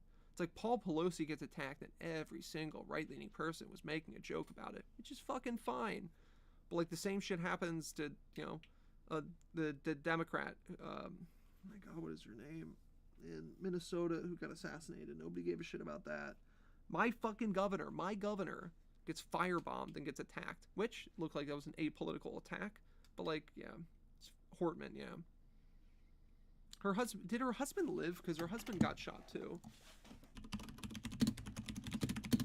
I think he died, right? They both did? Yeah, they both did. They both got shot. Both died, and their dog? I think their dog died. But yeah, it just... God, this whole thing is just fucking weird. But I agree that I don't like right now that I feel like some people are trying to draw conspiracies from this. That, like, oh, this is, like, clear evidence that this is a cover-up or this is fake. It's like, it does feel weird, but weird shit can happen. The search of Robinson's residence. I don't know. Did anybody actually... This is, like, an interesting read, to be honest. Like, the whole thing, because the probable cause statement. I feel like they have him dead to rights, but if the parents don't testify, I don't see how it's going to be. If you're somebody to kill somebody over political right, you're probably not a nuanced trans conservative. You might be, though. But that's the thing, right? Like, we're drawing inferences. And also, you could be a conservative person who believes in trans rights. Like, that's not an exclusionary thing. And again, like, say you were dating a trans person, or you had a trans person close in your family. Like, that would probably almost, like, radicalize you in the sense you're like, dude, like, anytime somebody was like, dude, trans people should have all their, you know, gun rights taken away, or like, trans people don't deserve, like, this or that. Like, that almost would feel like a fucking personal attack on you. Like, say you were, like, you were married and you were gay, and then somebody came up to you and was like, or some politician was like, we're trying to take away gay marriage. That would feel like a personal attack on you. And you can be gay on the right or gay on the left, you know? So that at least is my, like, thought process behind it. I think it has more to do with religious beliefs.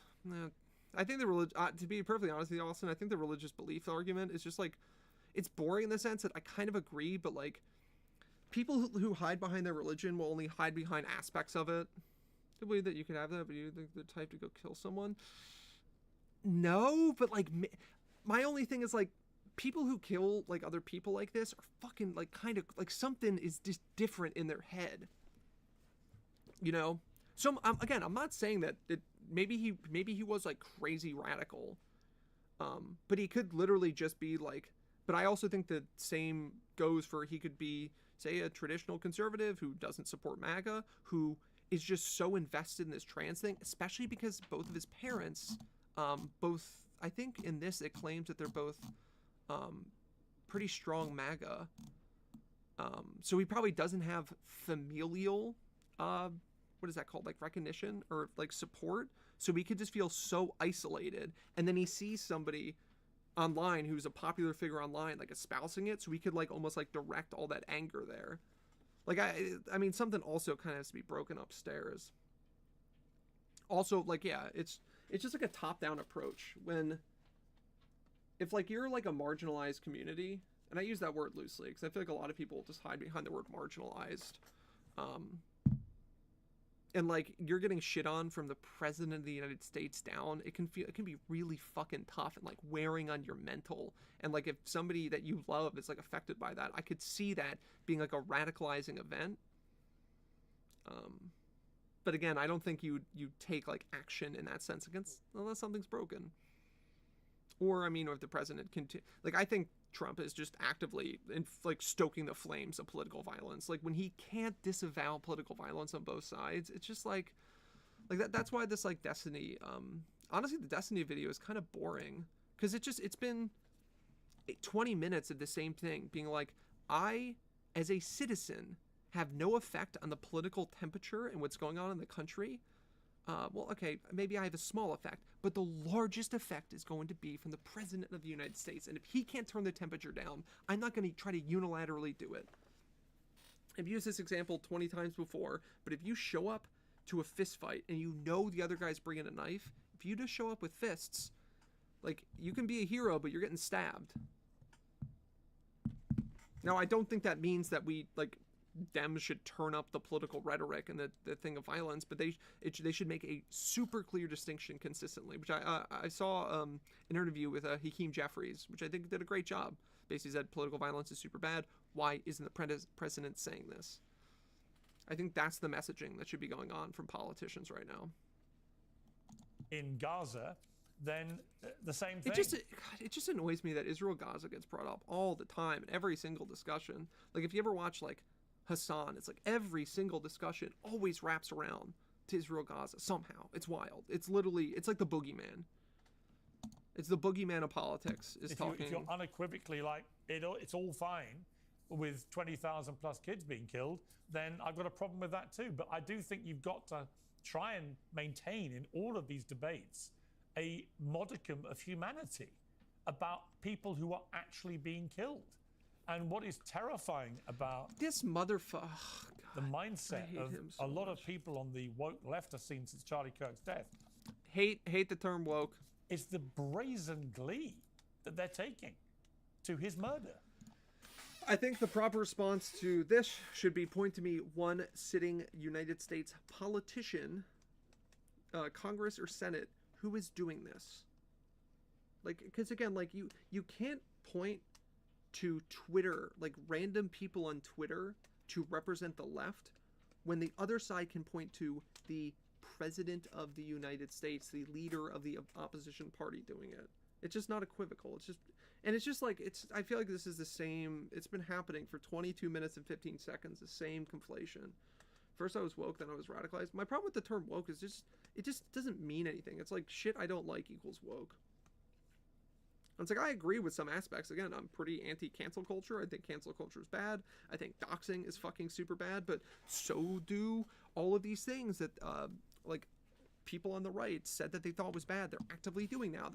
We have fucking senators, like, fucking tweeting at people and, like, threatening to dox and trying to get people, like, fired. It's like, oh, so it's only bad when you're not in power. Good. I like how that's the reasonable assertion. And then when I now. see even Destiny, who's a very well-followed person on the internet, well-known, when Destiny, frankly, if you can't bring Is Destiny that well known? Turning how many viewers did Charlie Kirk YouTube sub count? Didn't he have like 15 million? I could be totally wrong. Let's look. He had 5 million. What's Destiny's? Destiny is like 1 million, 2 million? Not even 1 million. Yeah, I don't know. I guess well known as. I knew about Anomaly before Destiny. I'm actually one of the people that used to watch Destiny back in the StarCraft days. I liked him back in StarCraft because I was a Zerg player. I don't know if anybody actually watched StarCraft, but I watched Destiny and Idra, I think were the two US Zerg people that I really liked. Idra was known for rage quitting, and so was Destiny, and I was a edgy little kid. I like that. Them and there was a guy, a British Terran player named The Muslim I would watch. They were all part of Evil Geniuses, which was my favorite org at the time. So just to say the murder was horrific and should never have Dude, happened. I like StarCraft. I've been watching that again. It's just basic humanity. It really basic. makes me despair. Dude, if you're ever in a discussion with somebody and they just keep bringing up humanity, like it's just moral bullshit in the sense of like you're just trying to get moral high ground to avoid talking about like the actual issue. That's the problem I have with Israel-Palestine. It's so hard to talk about like the underlying things with Israel-Palestine rather than talking about the moral issue, which just gets brought up, and it's like a 45-minute just like virtue signal fest. And it's just like, how many more, Palestinian kids can I stand on to scream my virtual signaling from? It's just like, Jesus, so fucking boring. Where everything is going, because it's indicative of the mindset of, I can't give an inch to my political opponents, therefore I lose my humanity. No. You can't give an inch, because if you keep giving inches and they keep taking inches, you will fall off the fucking cliff eventually. I can't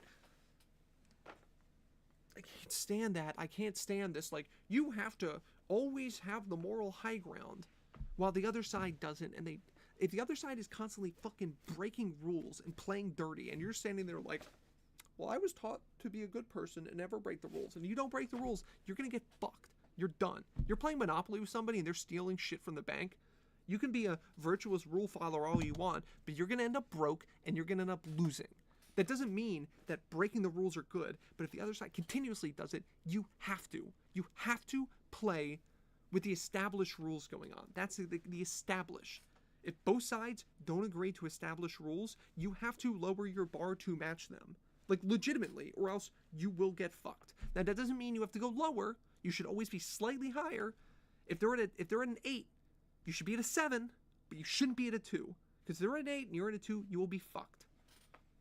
And this just rhetoric, I feel like it's just shared by so many people that claim to be moderates who aren't, who just like pretend that Democrats have to walk this tightrope of being perfect at all times. Like, their tightrope is like a centimeter thin. They have to be completely perfect, and they misstep at all. It's like, oh my God, they're fucking Democrats.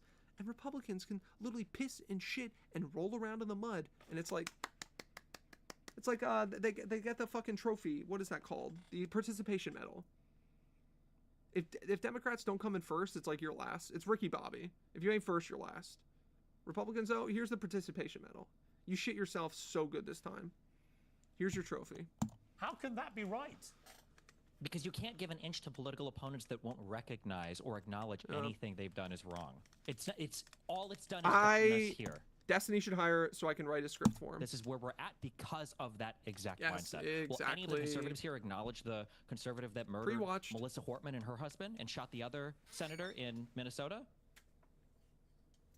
Yeah, of course. Yeah, that it was a conservative shooter? That it was a conservative shooter? I don't know the details on that particular don't know the case. details. If I did, and it turned out that it was the. Yep, here it is. It's the I don't know the details. The classic argument. I don't know. God, that argument. The two worst arguments is the I don't know or the I don't care. I don't know about that information, but I can literally recite the every single 2022 NCAA 500-yard freestyle time, or the I don't care about that. That's actually just a meme. It was a goof. It was just a prank, bro. Yes, of course. We're bringing back like 2012 YouTube. Disavowed. Thing is, you can't hold your entire moral standard based on what you think Trump is doing or not doing. What does that have to do with you, Destiny? It has nothing to do with you. You can easily just say, you can lead by example and say, let's all tone down the violence. You can't lead by example. That's what I'm you not want, the president right? of the United States. That's what Democrats have been doing. Wait, for you the can't last lead by decade. example because you're not the president? Yes, literally, definitionally, yes, you can't. That is true. That's no, the when one stupidest thing side, I've heard if today. one side wants to fight and the other side doesn't, then you're going to fight.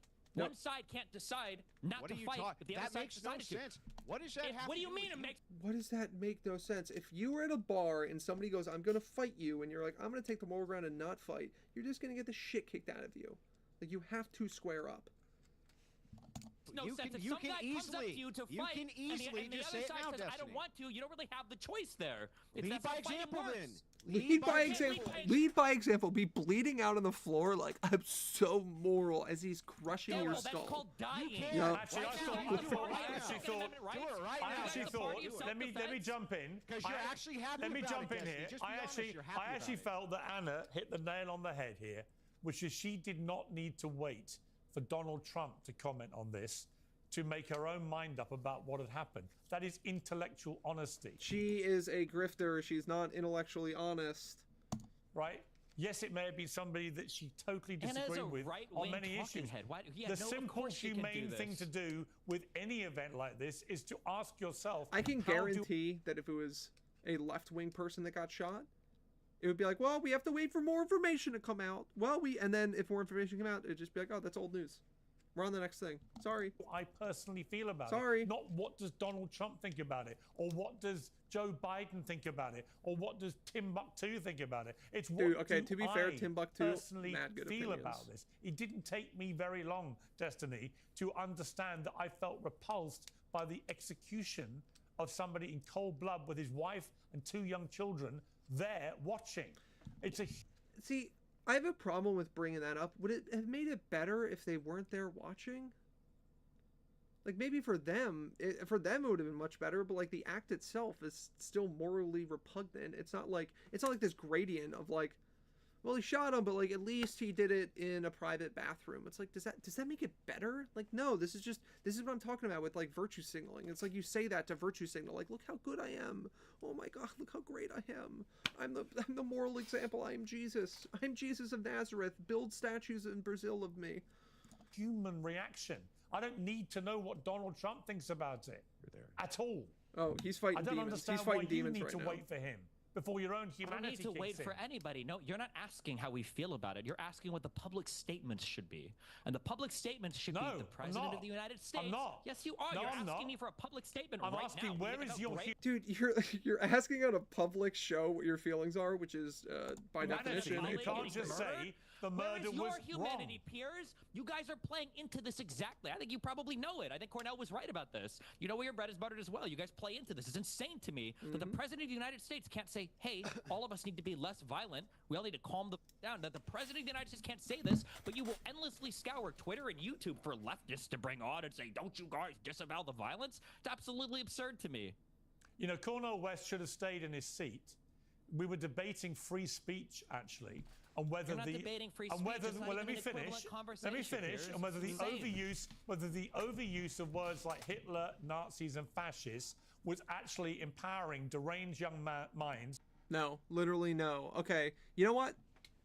I think people who called Donald Trump Hitler, sitting politicians who did that, should be put in prison.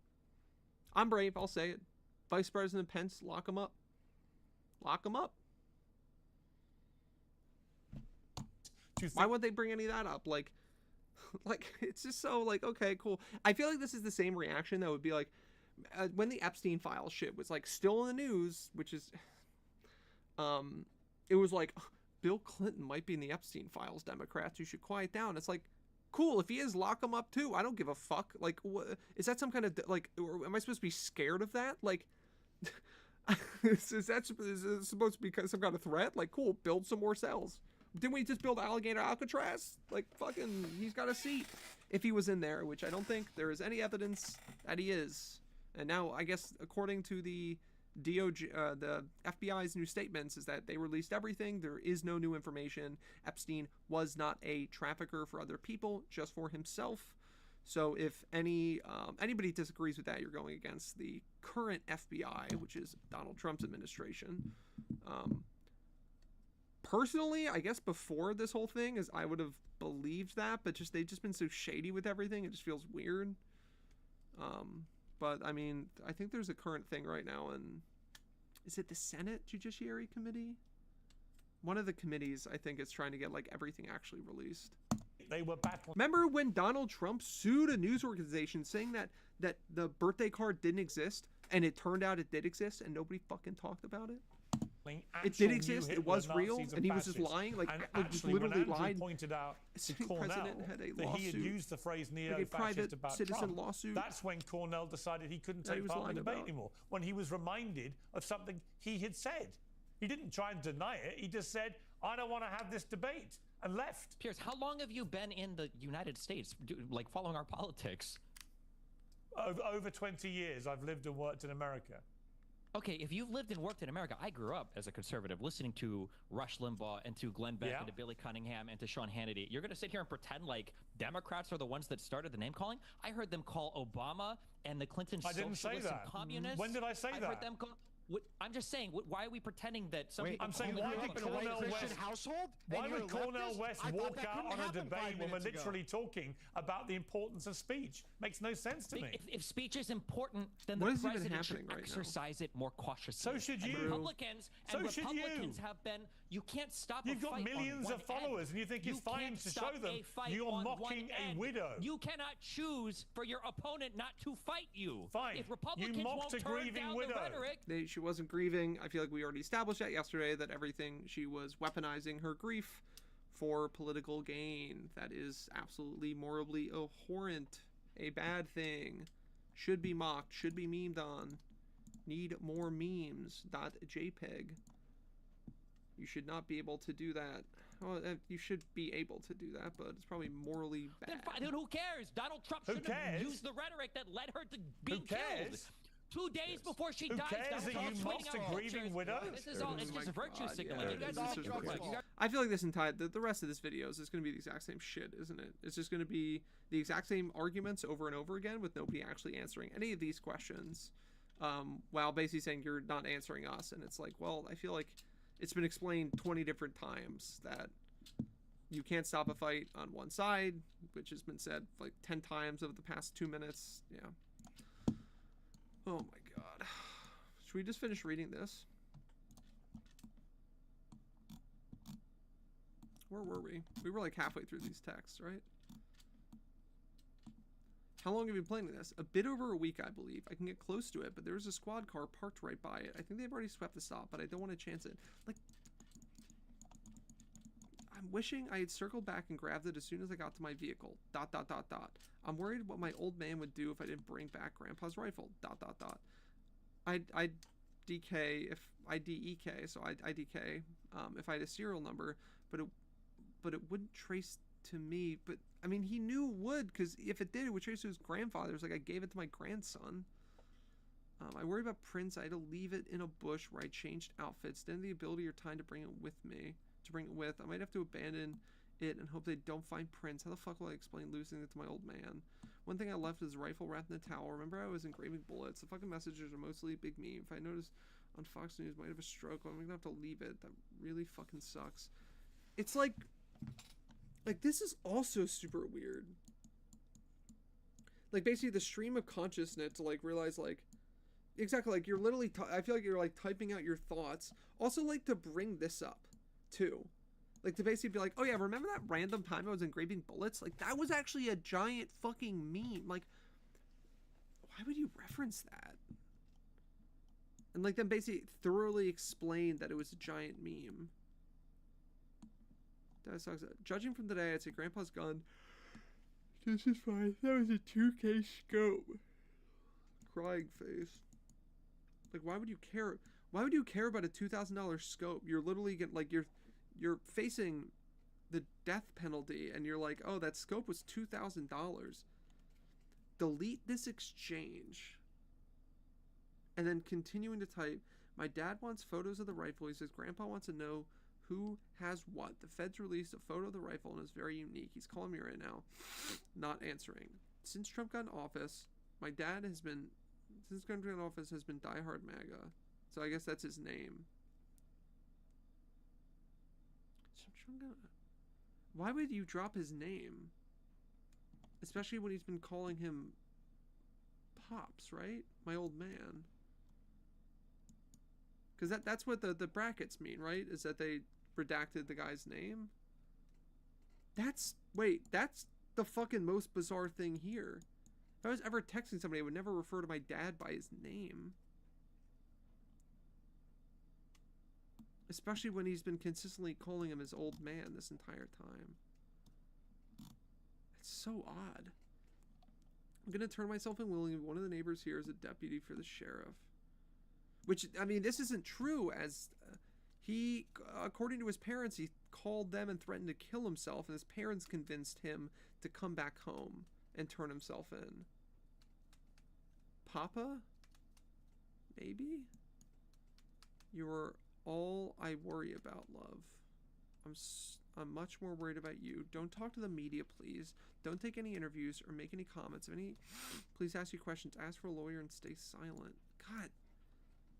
Like, none of this really makes sense. Again, like, it doesn't have to make sense. It just fucking feels weird. Hold on, I'm getting a phone call. 2 seconds.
muted myself on here.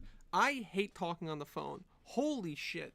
Talking on the phone, I feel like I'm like literally being held prisoner. Like, you know when somebody's like asking you questions and you're like, yes, yup, and then they just keep going and you're like, how can I get out of this conversation without sounding like an asshole? And you can't. It's literally impossible. It is the social equivalent of like, you're just cocked. You're just cocked. You're socially cocked. You can't say anything or else you're being an asshole. You can't get out of the conversations. You just have to sit there and listen to the same question 20 times. And like, I'm friends with that person. But like, goddamn. It's like, we'll figure it out tomorrow. It was like, oh, okay, cool. Blah, blah, blah, blah, blah, blah, blah, blah, blah. And I'm like, yep, cool, figure it out tomorrow. Oh, okay.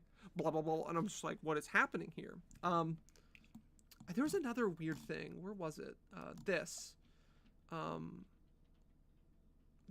They talked to Robinson about turning himself in and convinced Robinson to speak with a family friend who was retired. But down here in the texts, I'm going to turn myself in willingly. I wish they put timestamps on this. I feel like without timestamps, a lot of this is pointless. And does the ... mean that there's time between these and there's no reply from the roommate? Also, I don't know what this means. Police interviewed Robinson's roommate, a biological male. So are they trans? Or they could just be a man. They literally could just be a dude. Like, they could be gay who's involved in romantic relationships. ChatGPT couldn't add the timestamps. Actually. Not actually. But maybe. Fucking maybe. You know, it's also one of the things that I have a problem with is, like, anytime something happens, I feel like conspiracy theories come out of the woodwork and spin it and run with it. And just, like, it just snowballs out of control. But whenever it's, like, anything on the right, I feel like the conspiracy theorists, like, slowly wiggle their way out. Like, slowly intrude. It takes way longer. And it's just, like, then I feel like it's, like, why am I having the same, like, moral integrity? But you should... Probably especially about these. Yeah, fired cartridge. So, like, this is a meme. I mean, these are all self-admitted memes. Like, I'm pretty sure that this is a Helldivers reference, is what I've seen people say. I've never played the game. I've heard people say this is a Far Cry reference. Because some people are like, it's an Italian song. It's like, are Italians... Does this guy know that Italian song? Is he Italian? Like, is he a big, like, Italy guy? Lamau. The fourth got me good. It's just... Lamau. I saw people saying that, like, oh, this bullet means that the guy who, what is his name? Tony? Is his name Mr. Tony Tyler Robinson? That, like, oh, this means that he's not gay because what gay person would write this? It's like, that line of thinking I think is horrible because, like, I have gay friends and they make gay jokes like that all the time. So I don't think this, like, excludes that. I definitely think it's, like, interesting. Like, okay, the shooting, turning point, the shooting is the one that we know. I like how the UVU, at the moment of the shot, a UVU police officer was watching for Crowell from an elevated vantage point. As soon as he heard the shot, he began to scan the area for threats. Believing the shot came from a rifle because of the sound, he looked for potential sniper positions. He noted a roof area approximately 100 distance away from Kirk as a potential shooting area and rushed there to look for evidence.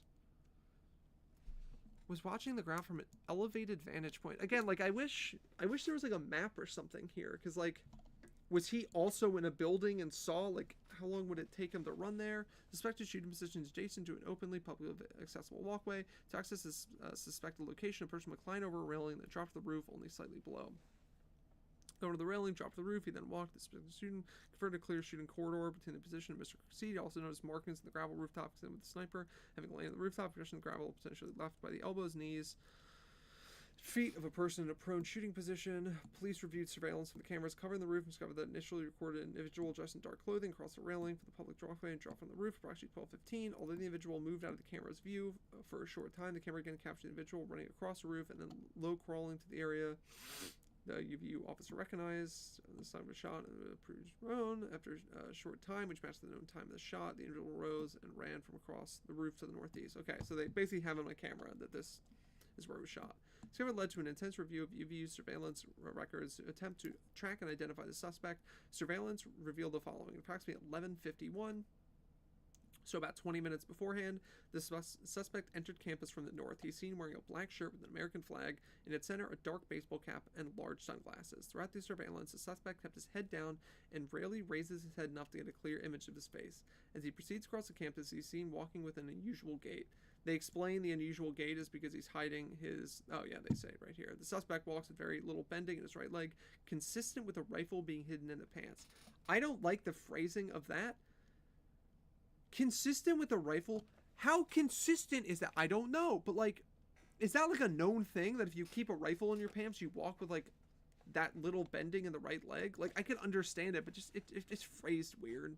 It's just whoever's writing it was probably just like, yeah, there was a rifle in his pants.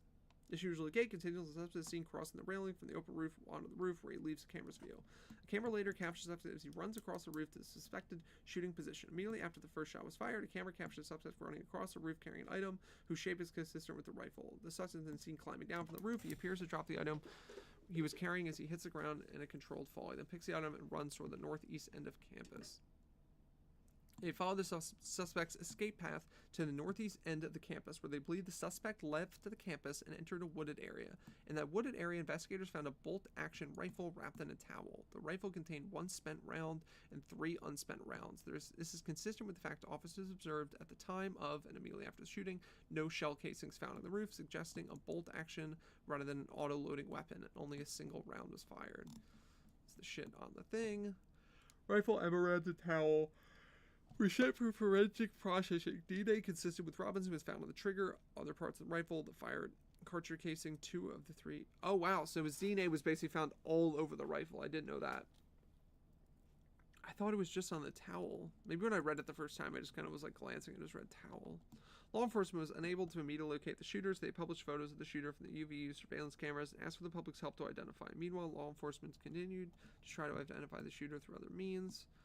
The investigation with his parents and family friend to turn himself in. This is like the comical shit that like oh my god, what Kash Patel just kept going like, we caught the shooter in record time because how great the FBI was working. It's like, dog, his parents and him turned himself in. Like, this isn't like how here's the question, like, if the parents hadn't identified and turned him in, how long would it have taken to catch him? I don't know the answer to that question. But, like, I feel like a lot of the stuff Patel's been saying has been like, well, it took 5 days to catch the Boston bomber. It took 5 days to catch, or 7 days to catch the healthcare assassin. And it's like, it probably would have taken longer if he didn't literally walk into the police station and go, I did it, me, this is me who did it. Here are the texts to prove that I did it. I wrote out the motive. I wrote out like, it's because the parents saw the picture. Then he turned himself in. He was way at home sick, and he had been sick on the day before. So the father agreed. So this is Robinson's mother explained that over the last year or so, Robinson had become more political and started to lean more to the left, becoming more pro-gay and trans rights oriented. This to me is like the biggest, like, explains everything. If this is true, it just sounds like Robinson started dating a trans person a year ago. Pro-human, like, it to me this just reads as he started dating a trans person a year ago. So he's more to the left in the sense that he's pro-gay and trans rights because he's probably dating, or if they weren't dating, because I haven't seen evidence other than DOJ saying it, they were at least roommates and friends. So, like, that could explain the left and being more political. They were releasing is the type of people that commit a political assassination on their own aren't necessarily going to have some grand trail showing everyone why they did it. Wait, I think what people are missing is the kind of people that commit a political assassination on their own aren't necessarily going to have... Oh, 100%. I think, like, do you guys... I don't really go on Twitter. I don't honestly use Twitter very much, but, like, right after this happened, how many people were commenting, like, oh my god, this guy's a professional. You can tell he's a professional. This was, like, an impossible shot to make, and it's like... It turns out it was just a fucking, like, 22-year-old kid who, according to him, he planned this in a week. Like, it's, what's the word that I'm looking for? There's a psychological term. Hold on, let me, psych term when one person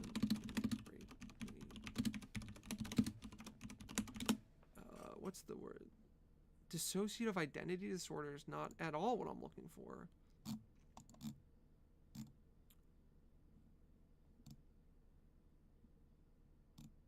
Okay, I don't, it just keeps giving me DID. Say people like this hide their beliefs from others, especially their parents. Could be. I mean, could be. According to his mom, he didn't, because they would have arguments at the dinner table. So it looks like in this example that he wasn't hiding his beliefs. Maybe his, like, but I guess he was hiding his intention to assassinate somebody, because he did say that he was planning it for a week and he was going to take it to his grave. But, like, I feel like people overestimate or underestimate how quote-unquote easy it is to, like, greatly affect history by being an asshole. It's like, think of, like, Lincoln's, oh my god, the guy who assassinated Lincoln, I can't think of his name. Oh my god, why can't, it's not Lee Harvey Oswald, that was JFK. Whatever, the Lincoln assassin. It's like, he didn't have some, like, kind of insane, grand, like, mega spy plan. He just, like, snuck in and shot him. I feel like people always overestimate people's abilities in these situations. It's like that healthcare assassin. Like, he wasn't some fucking genius. He was just some, like, literal psychopath. The guy who, like, firebombed, Shapiro's house in PA wasn't some kind of mastermind. He was literally, like, schizo, lost his job and was going crazy. I generally try not to draw, like, broad sweeping generalizations around stuff like this, because it's just so, like, I think especially with breaking news, I think it's really bad for the discourse.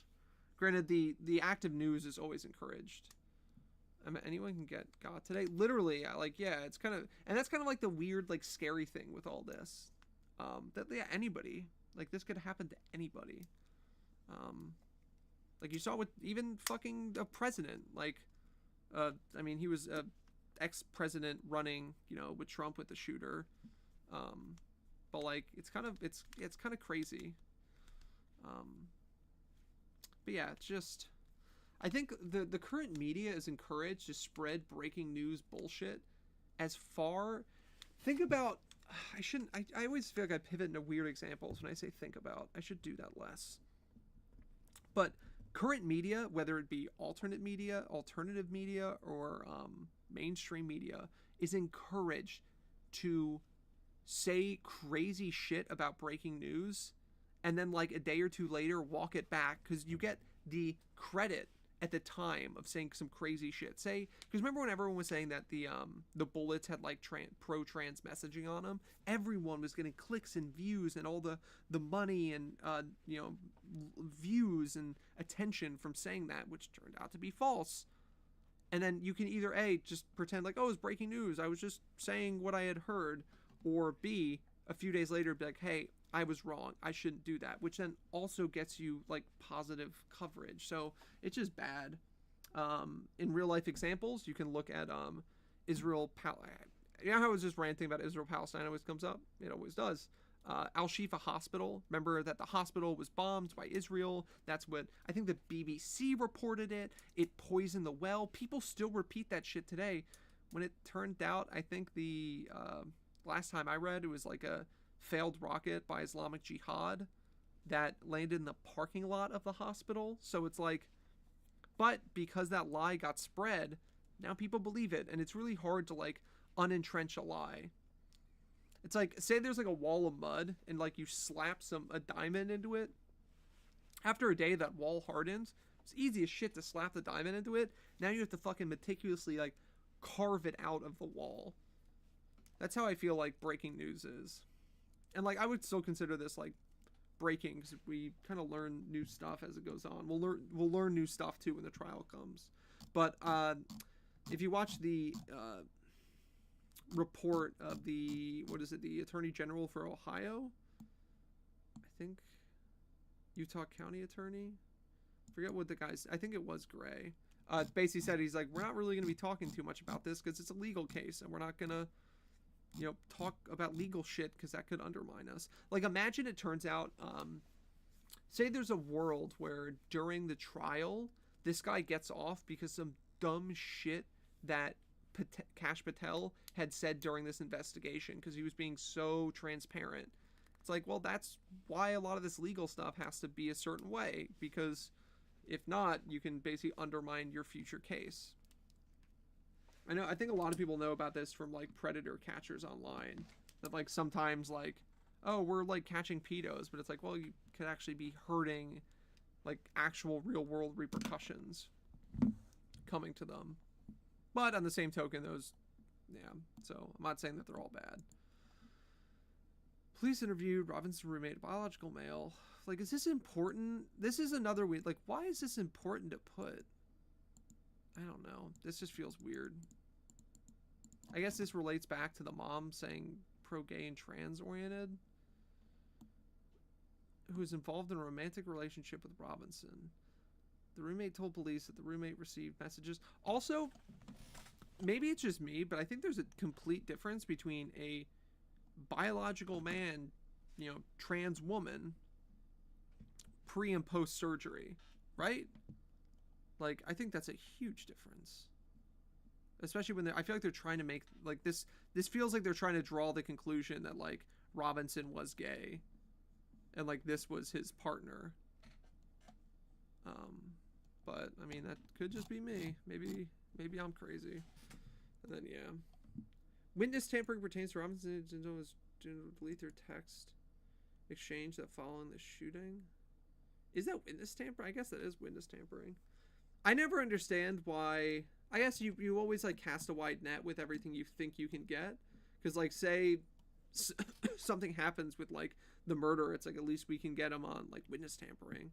If any police ask questions, ask for a lawyer and stay silent. Is that witness tampering? I'd be surprised if count 6 gets found. Like I'm probably wrong, but I wouldn't consider telling somebody like, hey, if somebody asks you questions, like lawyer up.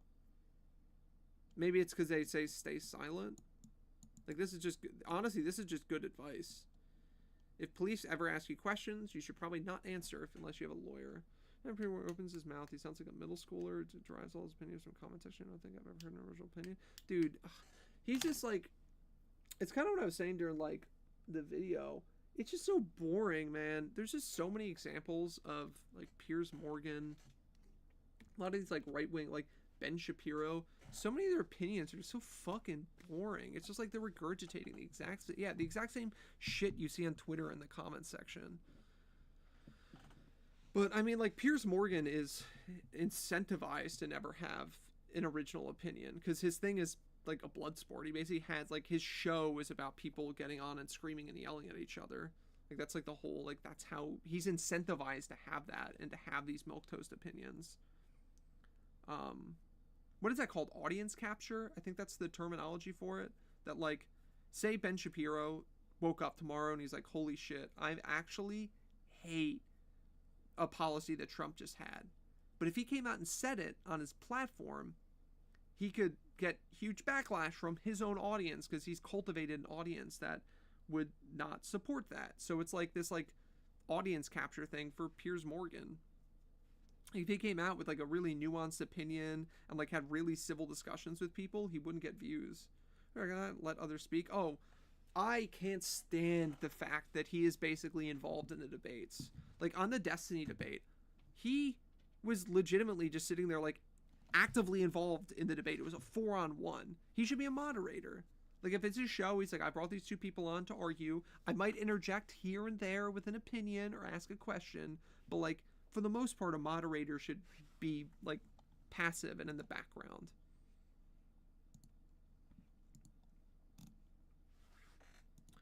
It's just, I guess it's hard though, because when it's in show, I guess you need to brand yourself.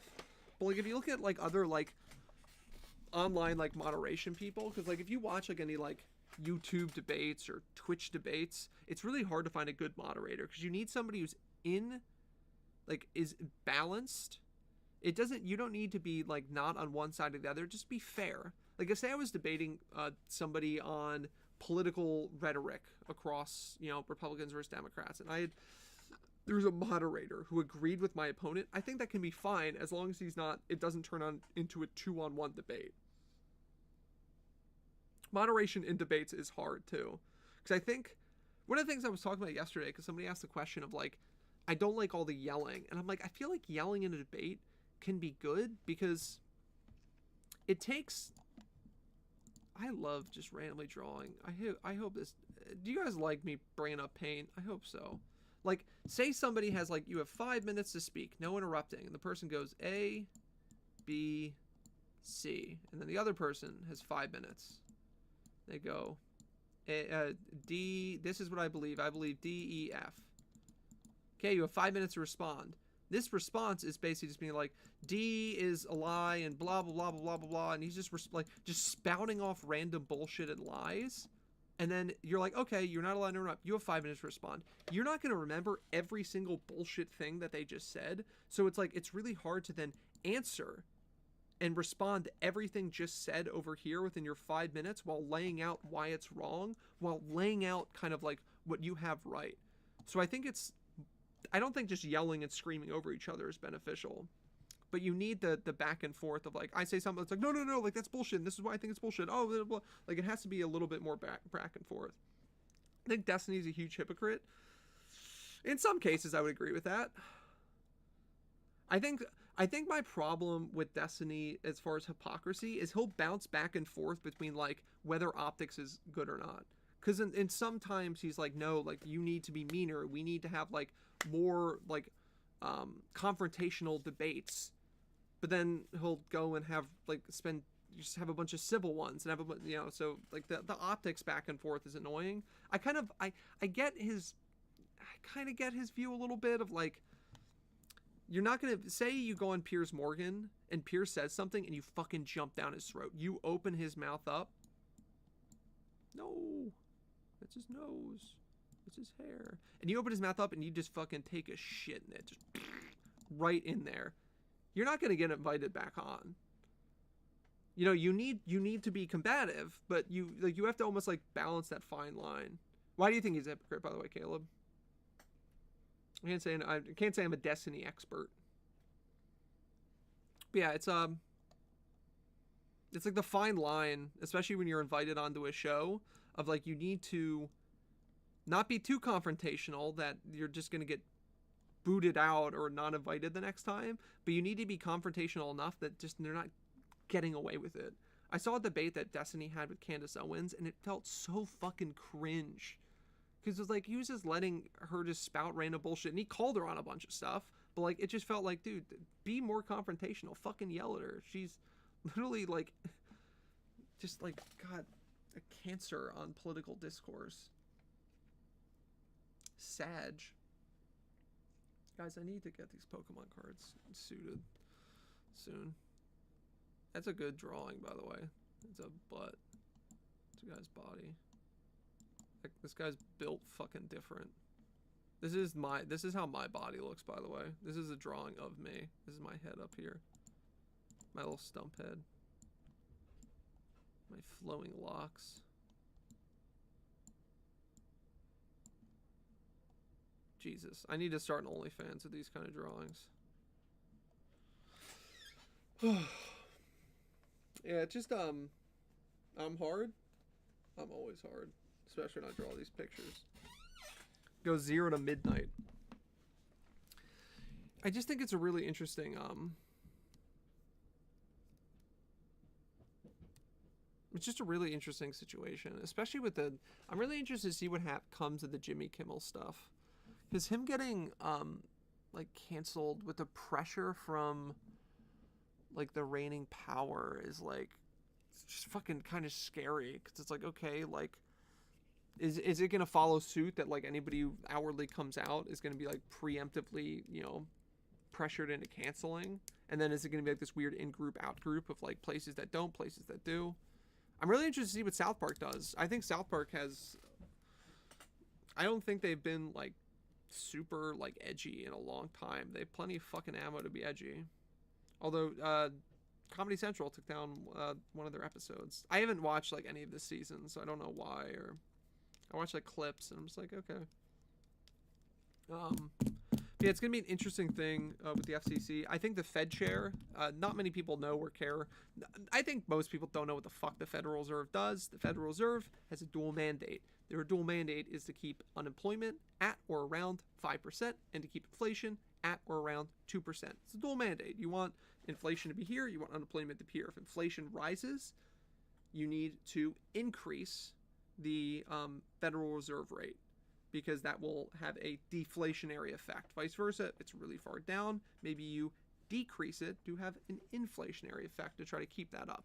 And the problem with the dual mandate is that by increasing the rate by, say you do it by 0.25 BPS, increase it, well, that's going to decrease inflation, but decrease inflation, but increase unemployment. So it's this constant kind of tug of war. Now, right now, I think unemployment is around like 4.3% current. What is the current U.S. unemployment rate? 4.3%. God damn, I'm good. Why is this not popping up? It's about 4.3%. And inflation, I think the last one was 2.8 or 2.9%. So they just lowered it the last meeting by 0.25. But again, they're in this tight spot that if inflation keeps creeping up and that unemployment rate stays steady, it's going to be hard to decrease. But I think he's like, you're finally saying the opposite of what he's saying, according to his opinion, when George Floyd or Rittenhouse happened. What was his opinion with George Floyd or Rittenhouse? I know his opinion. I've seen a debate with him on Rittenhouse, which I kind of agree, honestly, with the Rittenhouse thing. I think that I feel like it was a pretty good argument for self-defense. I don't know whether I 100% believe it, but I feel like if I was on that jury watching a lot of that trial, I think I would come out with a not guilty verdict. I don't know what his opinion on George Floyd was. Was his opinion... So if it was the opposite of this, the opinion would be you have to come out and say it regardless of what the president says, because the president's influence over this is little to none.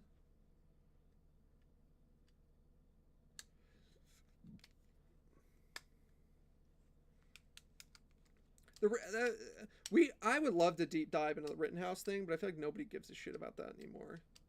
Because I've read quite a bit about it. I watched some of the clips of the trial, and I read a little bit of the transcript of the trial, but I can't say I'm an expert in it. The George Floyd thing, I think I feel like the facts on that were, a lot of those weren't even contested. I don't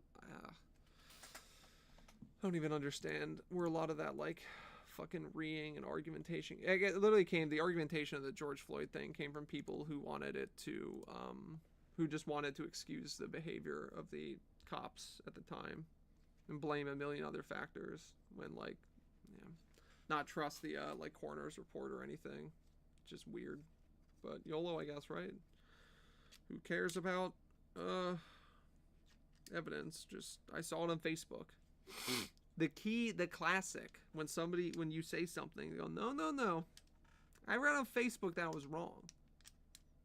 Like one of my friends doesn't believe we landed on the moon. And whenever we've gotten into 2 different debates, and both times I'm like, we left shit on the moon, right? He's like, no, we didn't. I'm like, you can get a telescope and fucking see what we left on the moon. Well, but we went up later and left it there. It's like, oh, you got me. We went up later, so we did get to the moon, just we didn't before. And anybody who had a telescope strong enough to see what we left there before was lying, even though it was in the exact position that the pictures were taken. So it's like, oh, you got me. They secretly went up 8 different times. It's like, I don't know. I don't know what the good is about. Destiny's opinion is always going to be controversially convenient. I agree with that, but that's what I was saying before. Of I feel like the blood sport. I feel like he comes out and just wants the blood sport fight. And there are times when it's just like, holy shit, like, yeah, you're just trying to what is that, like engagement bait with certain things.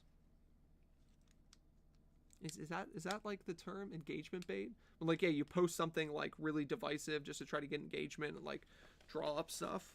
But that's kind of what I was saying before, is that like especially alternate media figures, not that they have to, but they are all encouraged to do it. Think of any YouTuber that isn't massive, because I've streamed for a long ass time, and I'm a very small streamer. And I've always, I mean, like back in the COVID days when I streamed a lot, I was still small, like small to medium.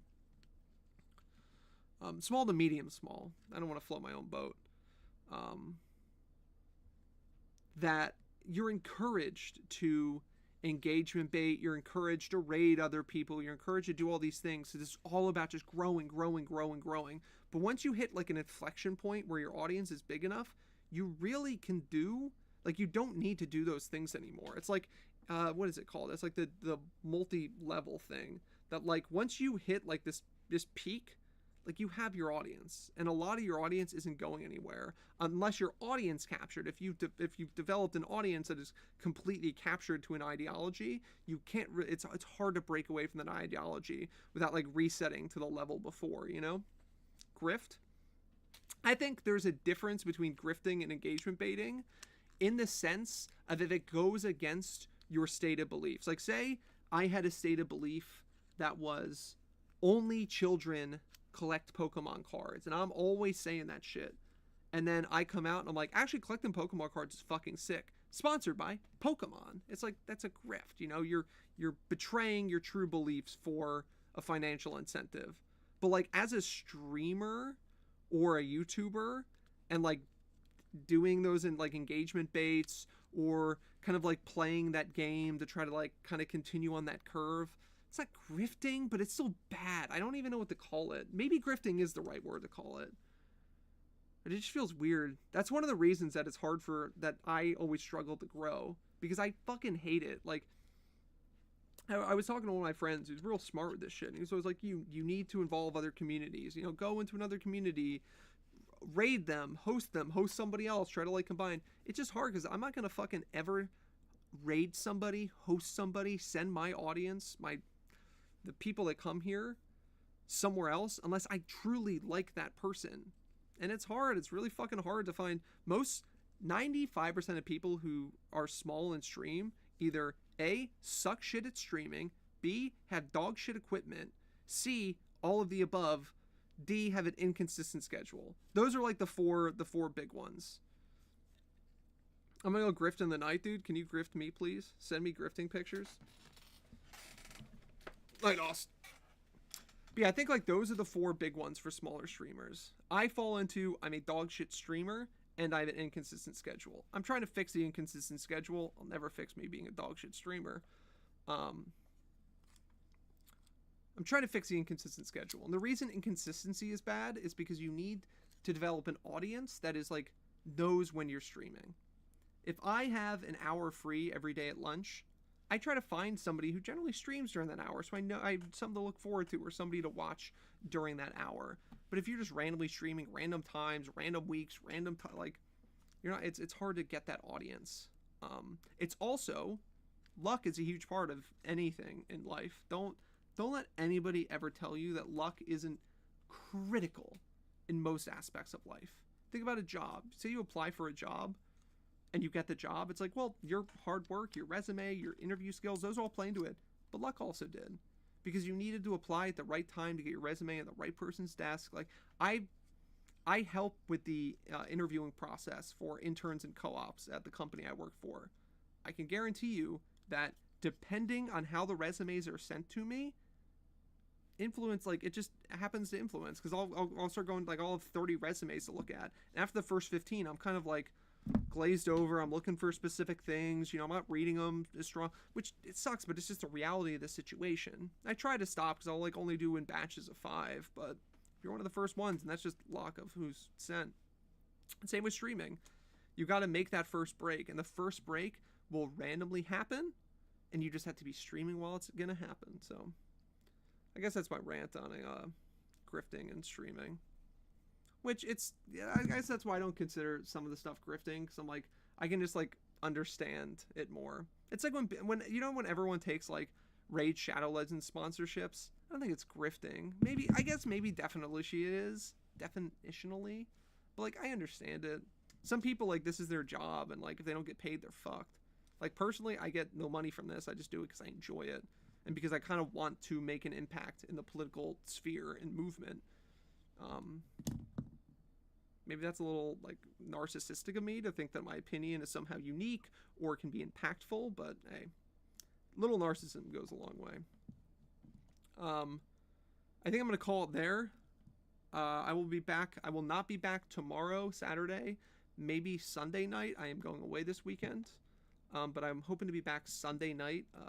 We'll see what's in the news around then. If nothing craziness happens, we'll probably talk a little bit more about the Fed, the independence of the Fed. It's something I'm big into stocks and watching markets, but that's something I always am watching, especially with the Cook stuff. Maybe we can read into the stuff surrounding Fed President Cook, and we'll go from there. So thanks, everybody. Follow button below if you're new. I have a Discord. If anybody's interested, throw it into chat. I can put it up. And just DM me any questions if you have them. I'm hoping to start making short form content soon. Just trying to figure out how to do it. Night, y'all.